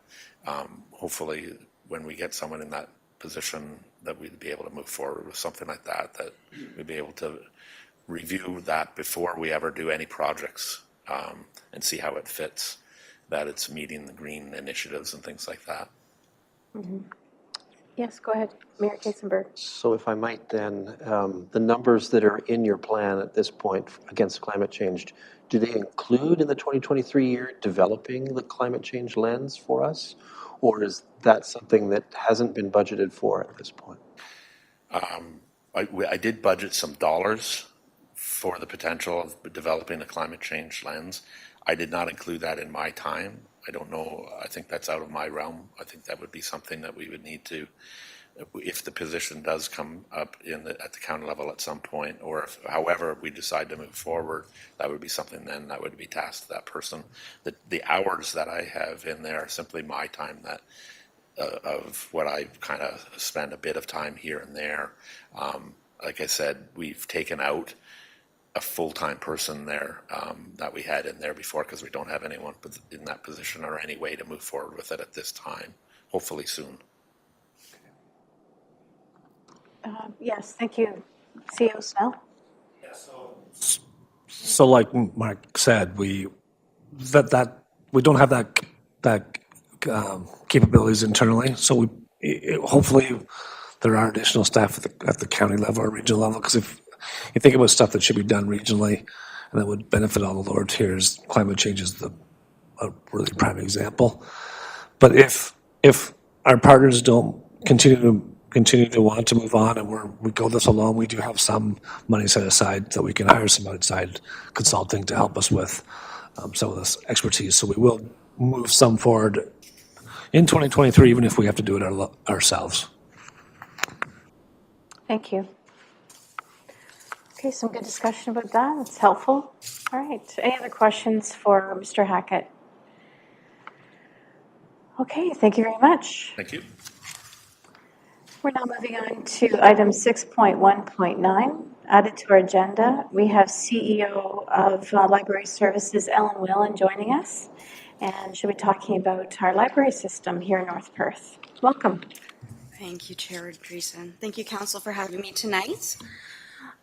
If you'll indulge me, I did want to talk a little bit about the difference between how library budgets are formed versus what a traditional municipal budget would be formed in. Our budget has been prepared and presented to our board, which is supported by Council, but it is an independent body regulated by the Public Libraries Act. Our board did approve this budget, so it has got a whole set of eyes already on it by our citizen members and our council members, including Councillor Andreessen and Councillor Richardson. So what I wanted to say today is that our budget, our board passed our new strategic plan coming up, and our budget is based on mobilizing that plan. So with our new mission of connecting community, we really want to get out into the community and meet people where they're at. Our community is changing, it's growing. People are not always finding our spaces, our physical spaces in our community. So we want to show them and kind of guide them where they are. But if they're not comfortable in our spaces, we'd like to meet them where they're comfortable. So you'll see that kind of reflected through our budget and with our asks. Our priorities are growing out into the community to remove barriers and for sustainability and good stewardship. And hopefully you can see that as we go through the library business plan. So very similar to the municipal departments, you might know we do have our 3 physical spaces, but we do have a digital branch as well. We have e-resources on that space, supported by different consortium, including our Perth County Information Network of the Perth County Libraries, but also with our Download Library Consortium, which includes Kitchener-Waterloo, which gives us extra buying power. So we do look for those cost savings anywhere we can through partnerships. And as a result, the library is seen as a strong partner in the community, and we want to continue that work. So if you skip to the review and the outlook, you'll see our last 5 years of budget requests. And what I want to outline here is that you can see how we, in 2022, our budget was impacted by COVID, and we really went to a base budget. Where we could, we went to a zero-based budgeting model, where we scaled things right back to zero and really looked at what was essential for our library services. And as we go forward in 2023, we did the same. Where we could, we went to that zero base and reset, and hopefully you see that as well. So with that in mind, what we're finding is that we are understaffed. As many other departments tonight has presented, with the growth in our community, the skills that we have in our library are awesome, but they're not meeting the needs of our community as they come in and have expectations of city libraries that we don't currently have. So to do that, we need new expertise, new hours. We need that person who is going to be able to go out into the community and meet people at those events. You know, Amy, you've highlighted a ton of community events. Our community is busy. They're an active community, so we want to find them and be where they're at to provide the library services and those outreach pieces, which we're finding is in high demand right now. So you'll see some of the, I was modest in our hours, so in terms of partnerships. But we're hoping with a new role that really does increase and it increases our capacity. We're currently working at including vacation hours and overtime, I think at about a 43% of a full-time equivalent in overtime and covering those vacations. And the last time we've had a new staff member was about 6 years ago. So with the growth of our community, we're really finding that's a necessity.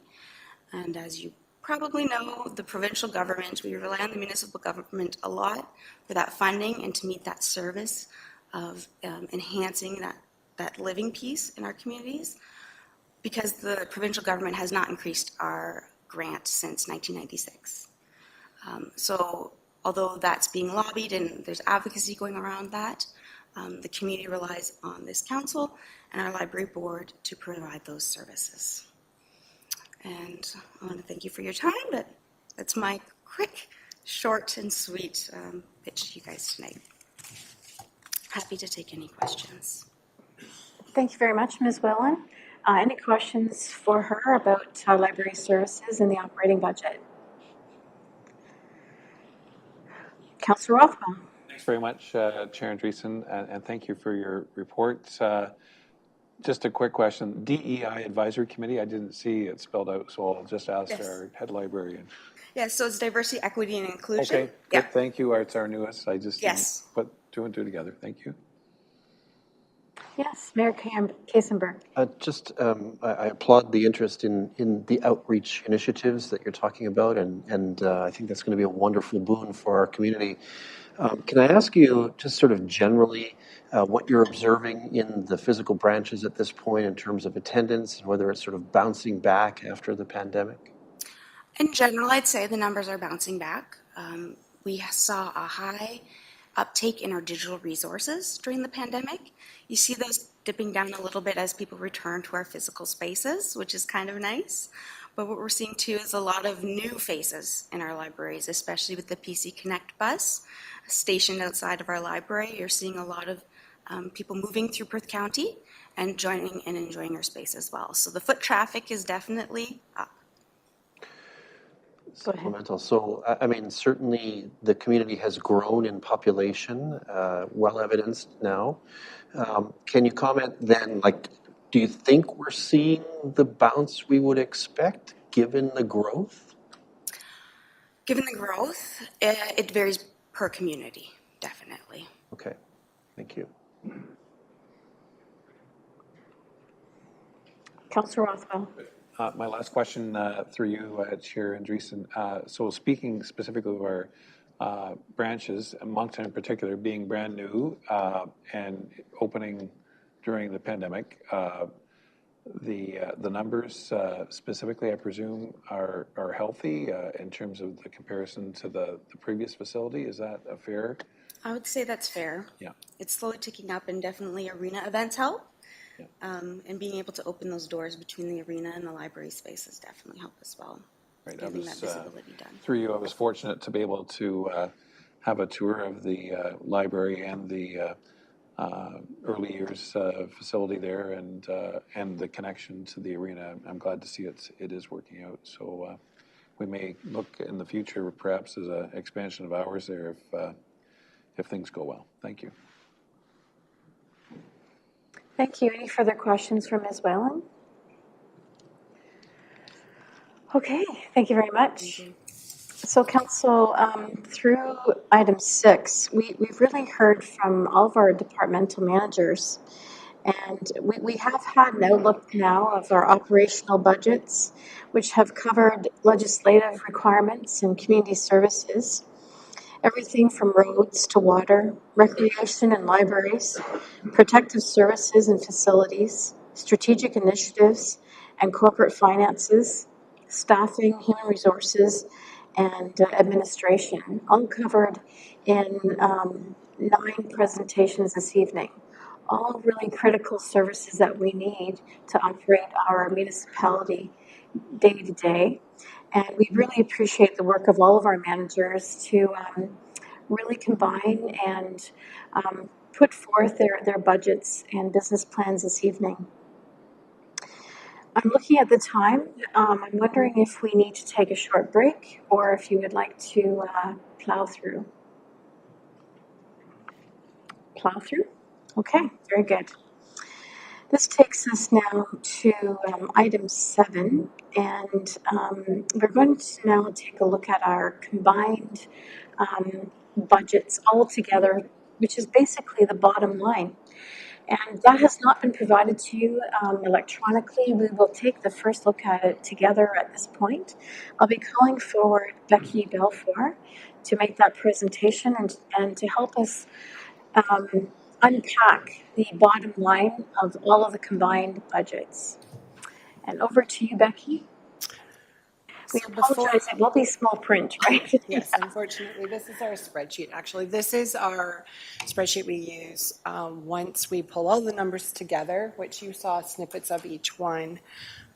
Sarah, so this is a spreadsheet that shows all of our tax classes, all of the assessments, the tax ratios which are developed by the County of Perth, which we all in the county use for the different tax classes, which gives us our weighted assessment.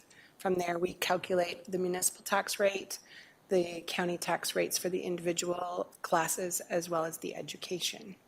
So Sarah, if you'd like to scroll down to a little bit further, it shows us to the PILs, payment in lieu that we handled, which are just a different classification, and some of them we don't have to pay the school boards for, and some we do. And then the bottom line, $17,714,173 is where we came in at. Just below that, in the yellow, the 00771078. So that is the tax rate that we would have to use for 2023 to come up with the 17 million. The 17 million is our levy. So that's what we actually need to collect from the taxpayers to cover all of the costs of the municipality. So from last year's levy to this year's levy, it's a 5.9% increase. However, if we left the tax rate the same, there is an increase due to growth of $888,000. Just one second, I have $251. So just start from the beginning again. So 2022 budget was $16,731,205. This year we're at $17,714,73. So like I said, the proposed budget is an increase of 5.9 over 2022. This, just so you know, was achieved by using last year's surplus of $470,000 from supplemental taxes. So we had budgeted $450,000 for supplementals, and we brought in around 800 and some thousand in supplementals. So we're using that surplus to come down to the 5.9. So like I said, due to substantial growth, the additional assessment provided is $888,251 using last year's tax rate. Therefore, the actual tax impact is much smaller because of that growth. So on the bottom right, you can see we picked single-family home, farmland property, industrial property, and a commercial property. And we took their assessment, last year to this year.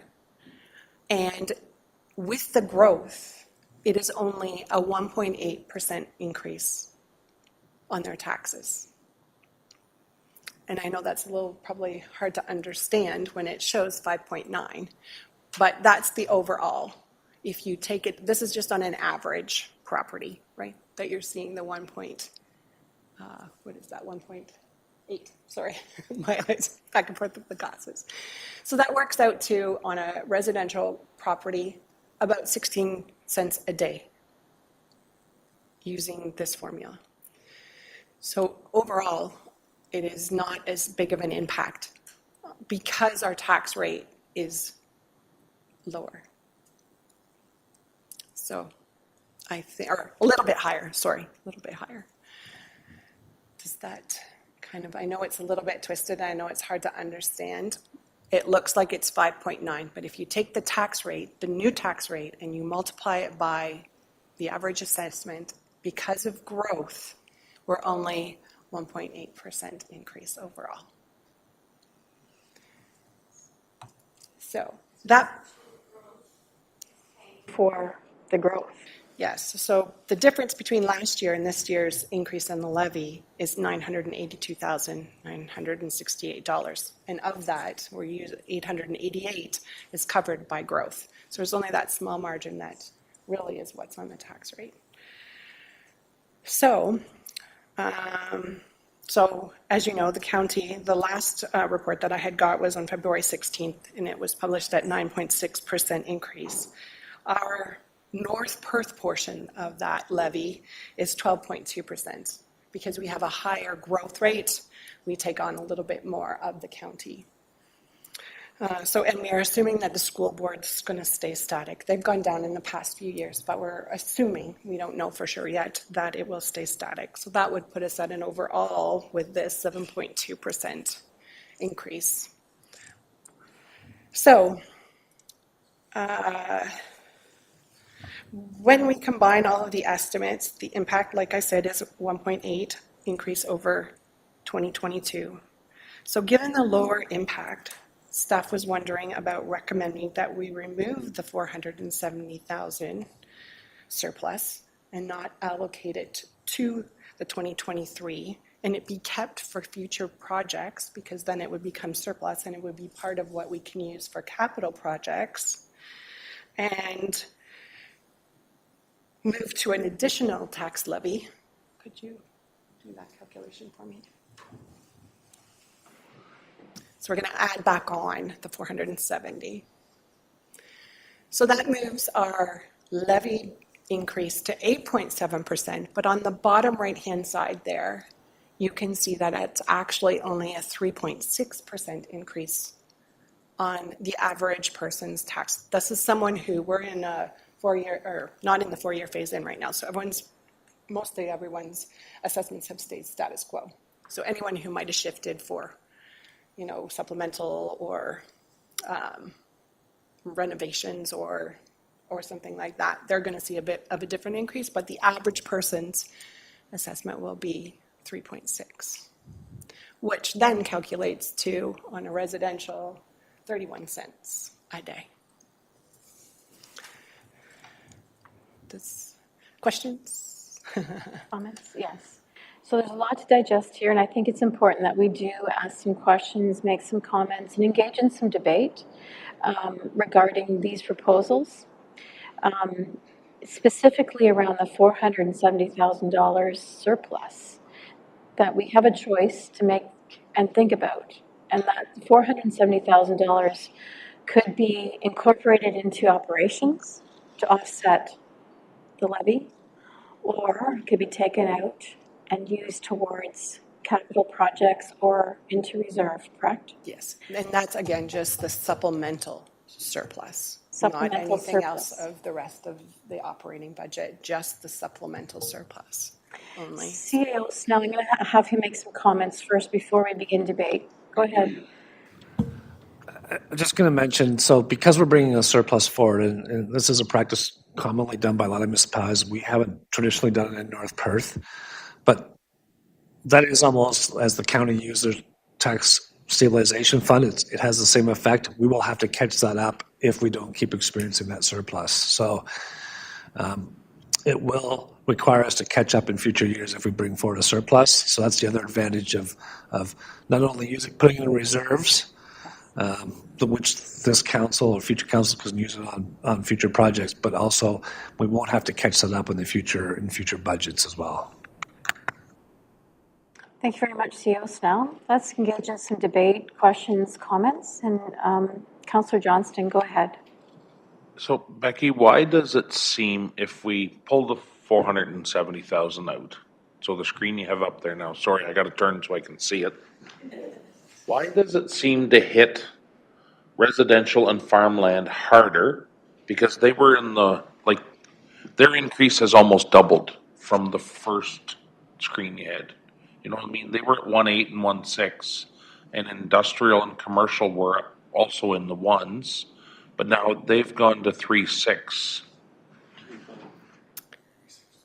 Do you know what I'm saying? So that's because there's so much more of them. Okay. And thank you, Fran. And my second point. No, that's good. Okay. My second question is, these numbers have the full business plans included. That's what you proposed tonight. Everything that was proposed. The new FTEs are in these numbers. Yes. Okay. Anything that was proposed and asked in their business plans. Thank you. That's very helpful. Thank you, Councillor Johnston. Go ahead, Mayor Kasenberg. So I think what we're seeing here is quite remarkable, actually. I want to point out that if you look in the regional neighborhood, and we're seeing the tax increases in the neighborhood, these numbers are remarkably low compared to them. And it's because we have grown so rapidly that we're seeing the benefits of that increased cohort of homes and businesses on our bottom line. And it's funny because, I mean, all of us recently went through a campaign, and I'm sure those who talked to taxpayers and citizens heard the question, why aren't we seeing impacts on taxes from this growth? Our taxes should be getting better. Well, here's the evidence, right? The evidence is clear that the growth has actually fueled a much smaller reduction than many other communities in our regional neighborhood.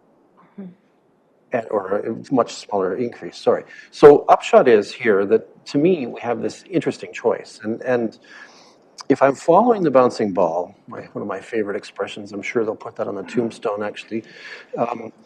What I understand here is that normally, for the last however many years, and I want CAO Snell and Treasurer Hale to confirm this, that we have taken any surpluses and we have stocked them into reserve. That's what we've done.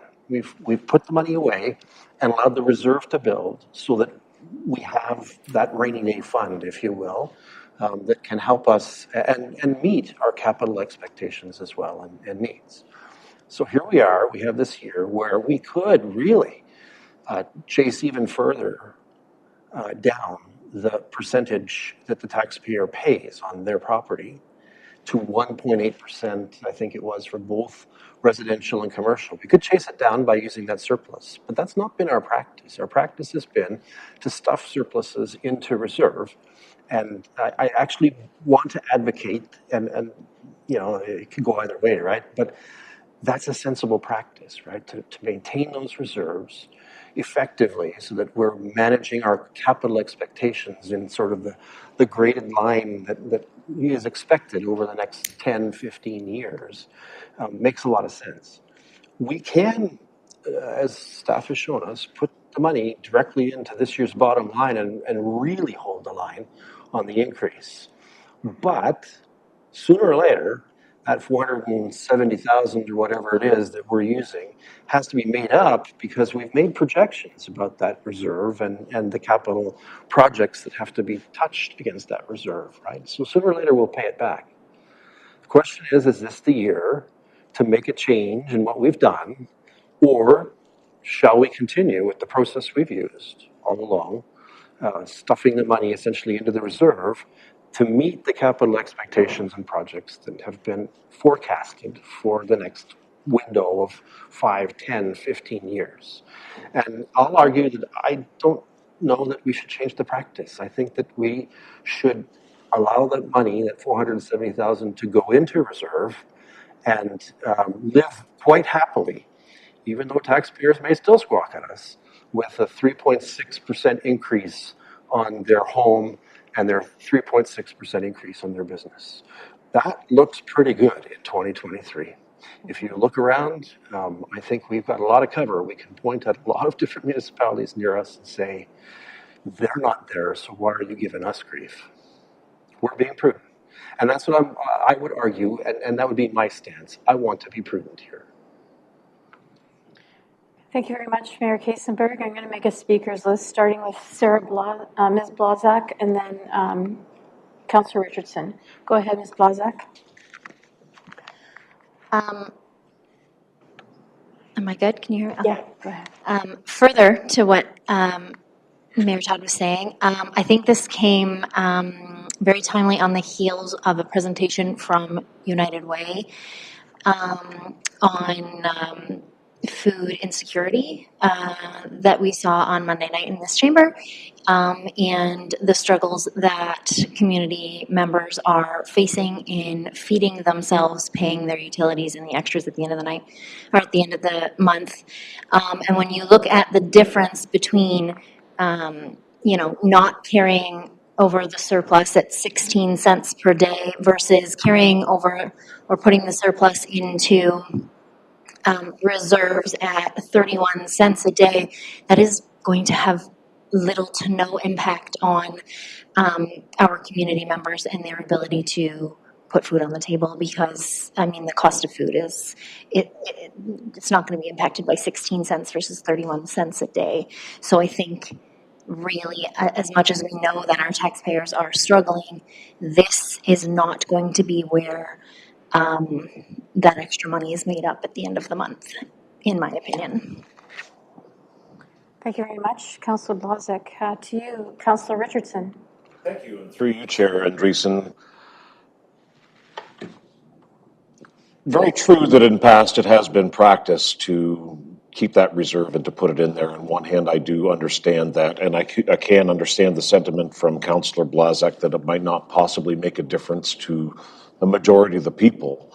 But in light of the presentations that we did have on Monday night, there are some people out there that are struggling. There are some people, like with the increases of the variable rate mortgages that are coming up, that I do understand that with the inflationary pressures, the cost of food, there's a lot of different pressures that are coming up. There are people that are struggling with the COVID, with the recovery from the COVID coming out, and I totally get it. And I will totally fall on my sword in the future, but I think this is the year to provide as much relief as we possibly can. And I understand it seems small. I totally get that.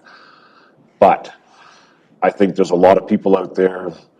There's a lot of issues with employment. There's food insecurities. There's increase in mortgages. There's increase in inflation.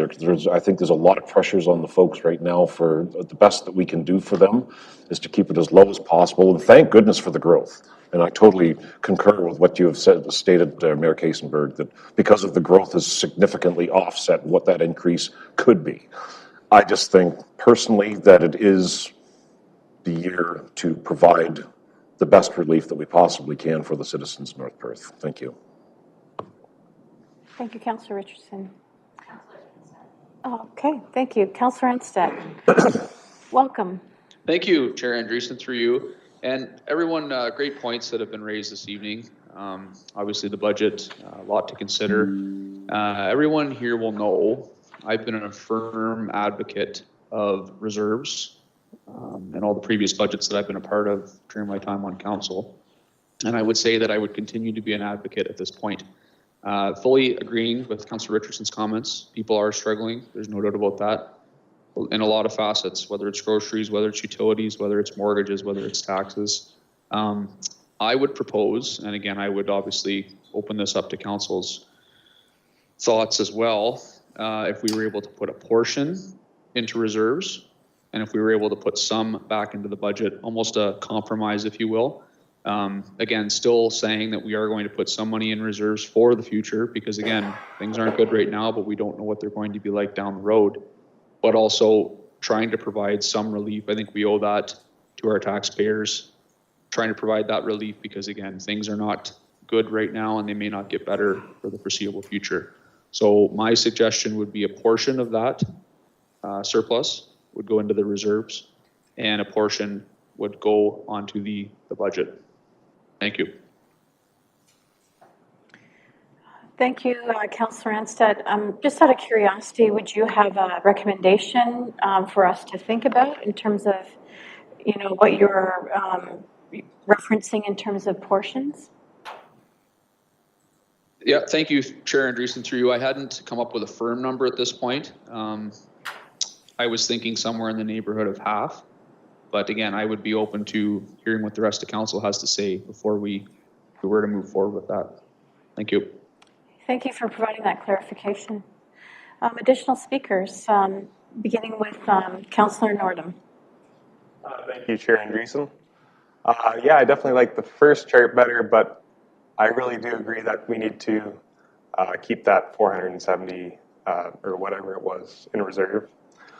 I really don't want to be playing catch up later down the road, but I do agree with Councillor Richardson. But at this point, I think it's helpful to keep that reserve. Okay. Councillor Johnston. Thank you, Andreessen, and I agree. I think we should put it in reserves, and I think I might be drawing on something from a couple of years ago when I was budget chair. We talked about I believe it was a capital infrastructure deficit that was continuing to grow. You know, it was a step thing, and this might be a Fran question, that we were falling behind. And I think if we don't put that 475 in there, and I know it should be likely 3 million more that we need to put in every year, but or 5 or whatever the number is to keep up with our infrastructure. But I think this is the year to do it, because if we leave it in the budget and then 2 years from now we don't have that surplus to help offset it, we could be looking at those ugly numbers that our neighbors are looking at now, you know, where maybe the growth slows up and all of a sudden we're sitting here looking at, okay, do we pull money out of reserves to take it from 15% to 12, or, you know, some ugly numbers. So I think, and I agree, the 14 cents a day or whatever, it's too small for an old farmer to read unless I sit right beside it, sorry. And I know it has to be that way because there's so many numbers on there, it's boggling. There, it's getting better. But I think this is the year we got to pull it out. We got to put it in reserves because we're losing on our capital infrastructure. We're not keeping up as much as we need. So I'm all in favor of putting it in reserve, as Mayor Todd had said. Okay, thank you very much, Councillor Johnston. Any other speakers? Deputy Mayor Callum, go ahead. Yes, sir. Yes, sir. You, Chair Andreessen, and yes, I like all my colleagues' opinions this evening, but yes, I think Councillor Blazek was hit it on the nail with the impact it is, and some people will appreciate it, some people will look at it a little different, but I am in full support of putting the full 400 and whatever into the surplus for sure. Thank you. Thank you, Deputy Mayor Callum. Councillor Rothwell, go ahead. Thanks very much, Chair Andreessen.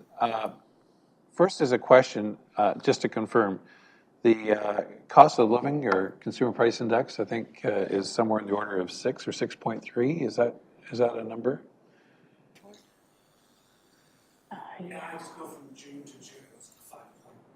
Yeah, some. It's probably, because it hasn't slowed down, so you're probably close to that. I just want council to be mindful of that, just and knowing what we've heard from our staff in terms of the fact that the municipality is no different than everyone else in terms of our expensive increase because of inflation and other matters that have increased our costs as well.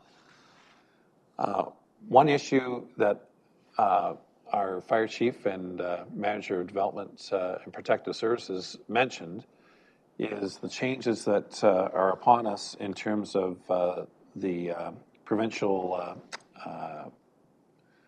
Bill 23 or Building More Home Faster Act dealing with development charges.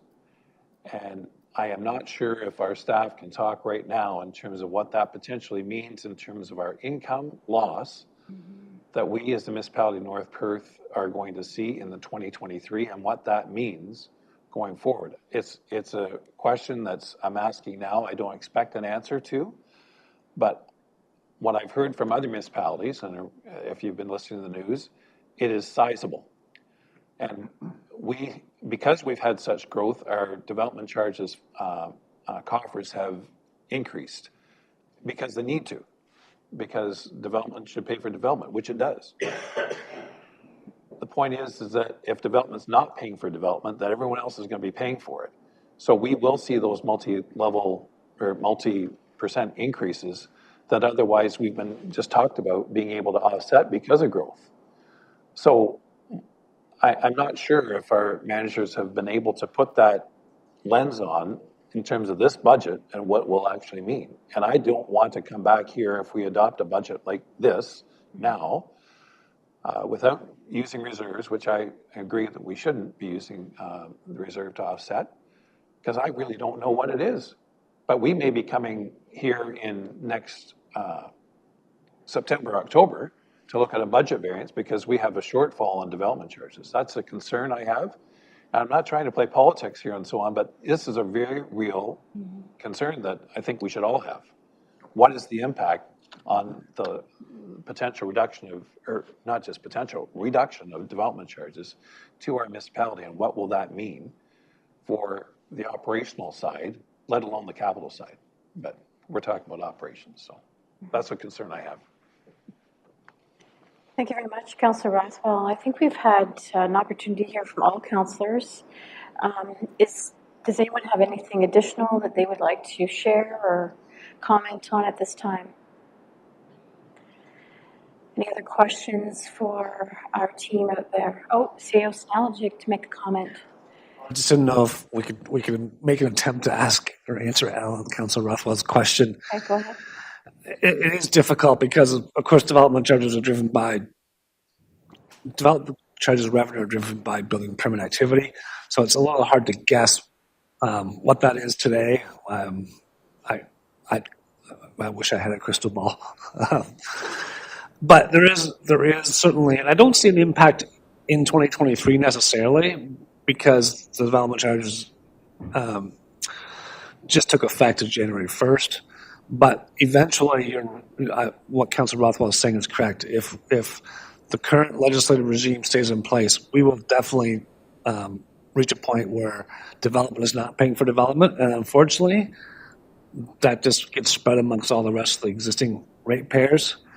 And we have calculated some rough estimates that could cost us up to $500,000 a year. That was just based on one building permit that we knew might have been coming. And Fran was saying that was just based on like one building permit. We extrapolated that across our building permit activity.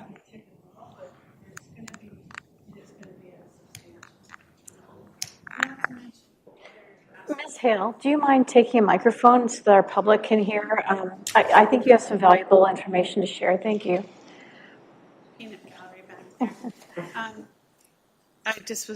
That was based on one building permit that we were anticipating having in the near future. And definitely it's going to be impacting, but as Chris said, it's hard to nail it down to an exact number. But the other aspect that I am concerned about too is that just like anything, when you buy a new car, it doesn't cost you a lot of money right away. But eventually that operational cost will catch up to you. And I think we have to be prepared for that. We have taken some of it into account. Certainly we plow more roads, we clean more sidewalks, but there's going to be more that we're going to have to do. The library is going to get busier. The Janney's going to need more personnel for firefighting, as she mentioned already. Like those just operating costs are going to eventually catch up to us as well. Yeah. Thank you. Some further questions, comments? Councillor Richardson. Thank you for putting me through you. I just would like to commend all the staff for the reports this evening, and very, very informative, and also for the final spreadsheet. And I thank you so much, Fran, like putting it down to the per day cost and the per week cost. That brings it down to a level that is understandable for everyone. So I just wanted to say, appreciate that, because years ago I was always banging that drum to bring it down to a daily cost. And thank you so much. Kudos for that. So that's all I wanted to say. Thank you. Deputy Mayor Callum. For you, Chair Andreessen, just off topic, sometime I would like to look at the legalities regarding development charges, and maybe North Perth can come up with our own growth charge and implement it. I'd like to look into that. Don't see why we can't, but maybe. Mayor Kasenberg. If I might, I think it's on, okay. And I think that's, sorry, we're going off topic, just a shade. Yeah. But certainly Councillor Rothwell, raised the specter of Bill 23 and its impacts, right? One of the responses of local municipal governments can certainly be to do things like Deputy Mayor Callum has suggested, to create an environment that is less favorable to development, right? The developers look and they say, oh my goodness, it's too expensive to develop there, let's go somewhere else. And isn't that exactly the opposite of what the provincial government wanted to achieve, right? They want to build more homes. But we still have some levers within our control that would allow us to create or build or disincentivize development, and we could use them to that effect, right? I mean, we could decide as a council philosophically that we believe that growth must pay for growth, which has been the long-standing dogma. And if that's the case, then we should use the levers perhaps that are within our controls to put the brakes on the taxpayers of North Perth paying for future growth. I'm not sure what all that looks like. I mean, Deputy Mayor Callum seems to have a hunch there, which is interesting, but it's possible for us to do this. And we may, as a council, have to have a serious discussion at a later date on that very subject. Do we put the brakes on growth by creating an anti-growth environment through policy and primarily through charges, right? That's the risk that Bill 23 has created for us.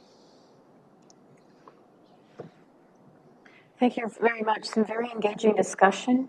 While we're just kind of moving on to the next stage in this process, I'd like you to just wake up your computers. I know mine has fallen asleep, and it takes us out of eScribe. So you might want to get your computer up and running soon, because we will be looking at resolutions very shortly.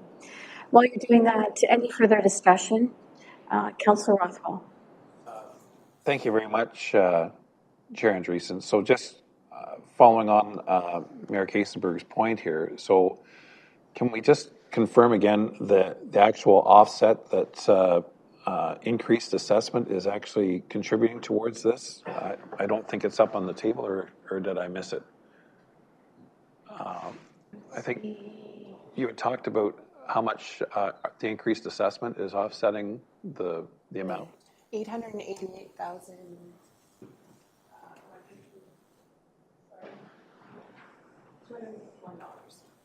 Can you say that again? Sorry for the public. Go ahead. $888,251 is our growth. So further to that point, just can you put that in terms of what percentage offset that would be? Like what's our percent? Every $200,000 is a percent or something, or what's our number? It'll be 181,000 is 1%, right? So almost 8%. I'm just using quick math, but 200,000 times 4, that's 4%, basically, right? So we've reduced, I'm just thinking, so growth has reduced the amount that otherwise we would be, taxpayers be looking for by 4%. Correct? Yes. Just quick math. So just on the mayor's point, so if we actually have less growth in the future, we can look at the property owner, our taxpayers, paying more because we haven't got that same amount of growth to be able to offset it. So there has to be understanding here is that, yes, growth should pay for growth, but having growth then actually helps us offset our additional costs. So it has to be a win-win, or else it's going to be a lose-lose in terms of our property owners having to pay more because we haven't got the growth to offset, in this case, some 4%.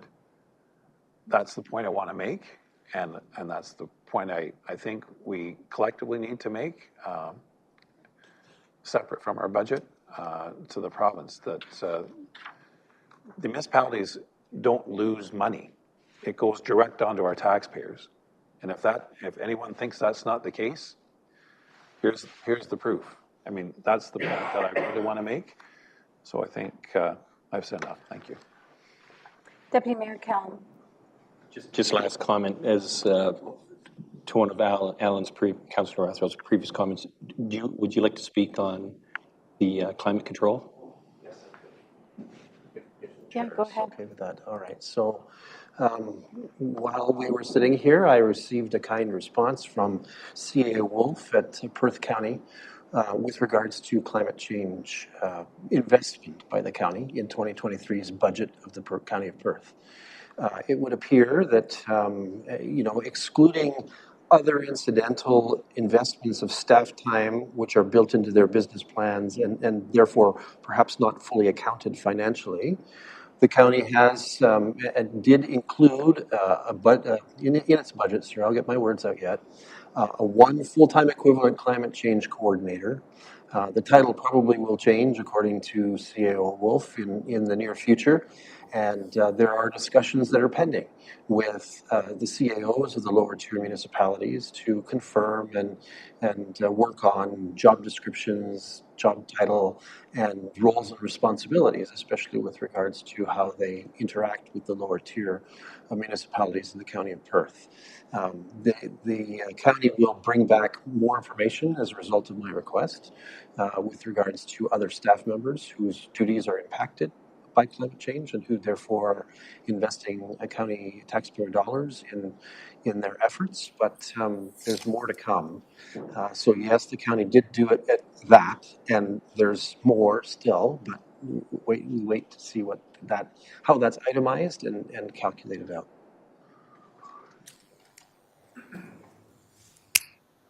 Any further discussion, comments, questions? We do have some resolutions that we'd like to move forward with. And I'm going to do a simple one to begin with. We do need to approve and receive the report for the 2023 department business plans and their summaries for information. And Deputy Mayor Callum will make that motion, and Councillor Enstedt, will you second that? Yes, I would second that. Thank you. Sure. And if we could call that vote, please.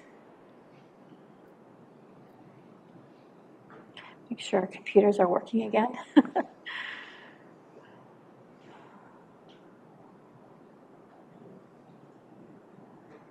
Oh.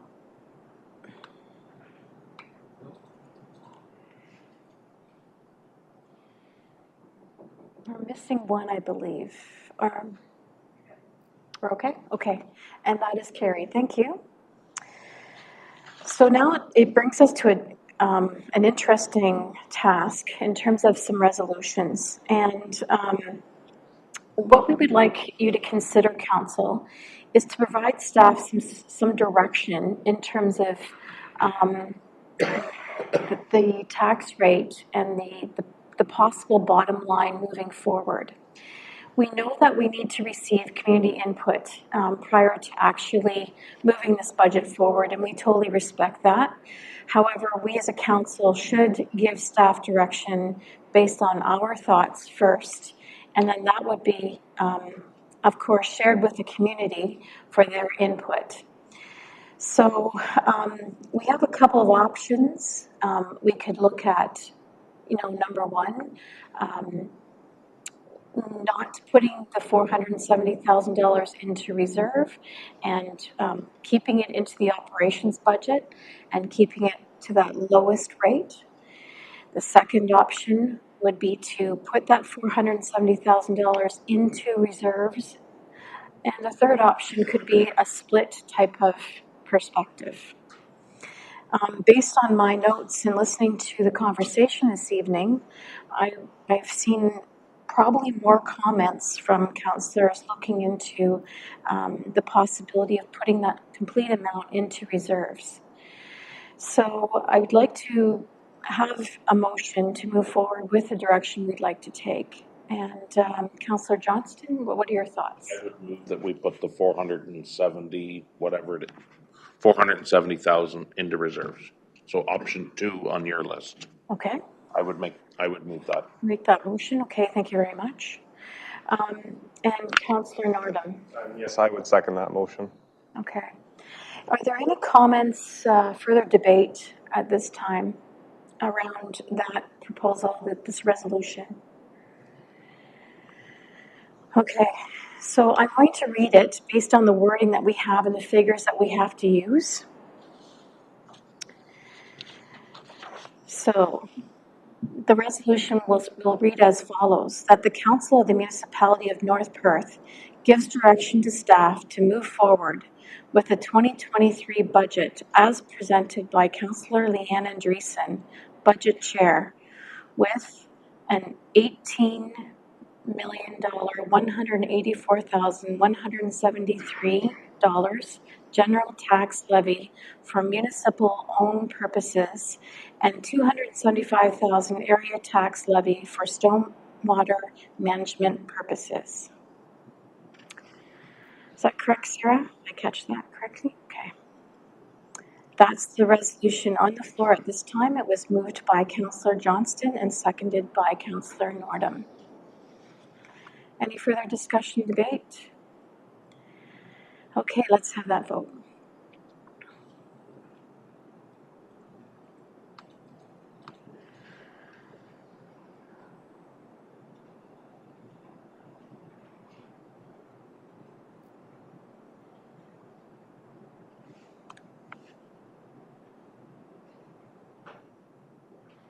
Okay. That is carried. Thank you very much.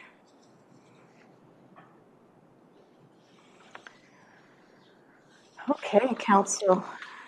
Some very good presentations from our staff as well as some excellent debate and discussion. Very much appreciated this evening. I believe we're now on item number 9, our confirmatory bylaw.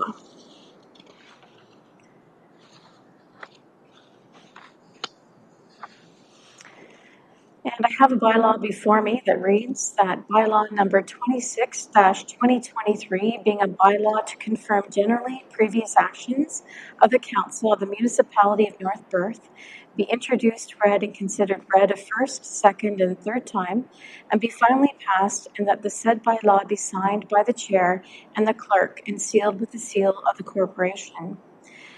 Could we have someone make that motion, please? Councillor Richardson? And seconded by Councillor Blazek. Could we have that vote, please? Unless there's any discussion, debate. Okay, I'll have that vote.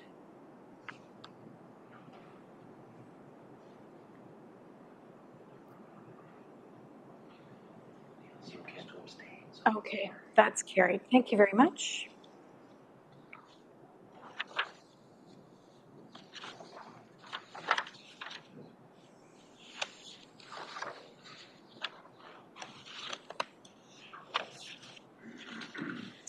I believe we're on item number 10 now, and this is for adjournment. This is a non-debatable item. Could I have someone make a motion to adjourn this meeting? Councillor Rothwell, and seconded by Councillor Nordum. And we'll have that vote.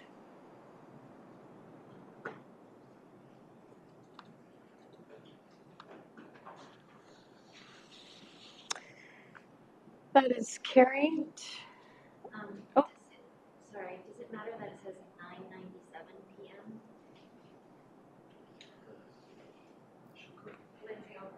Lindsay will correct that. Our clerk will correct that. Thank you.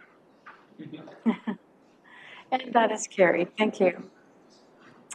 This council will reconvene for a regular council meeting on Monday, March 13th at 7 o'clock p.m.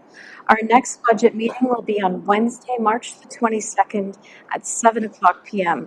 This meeting is now adjourned at 9:38 p.m. Have a great evening. Thank you very much.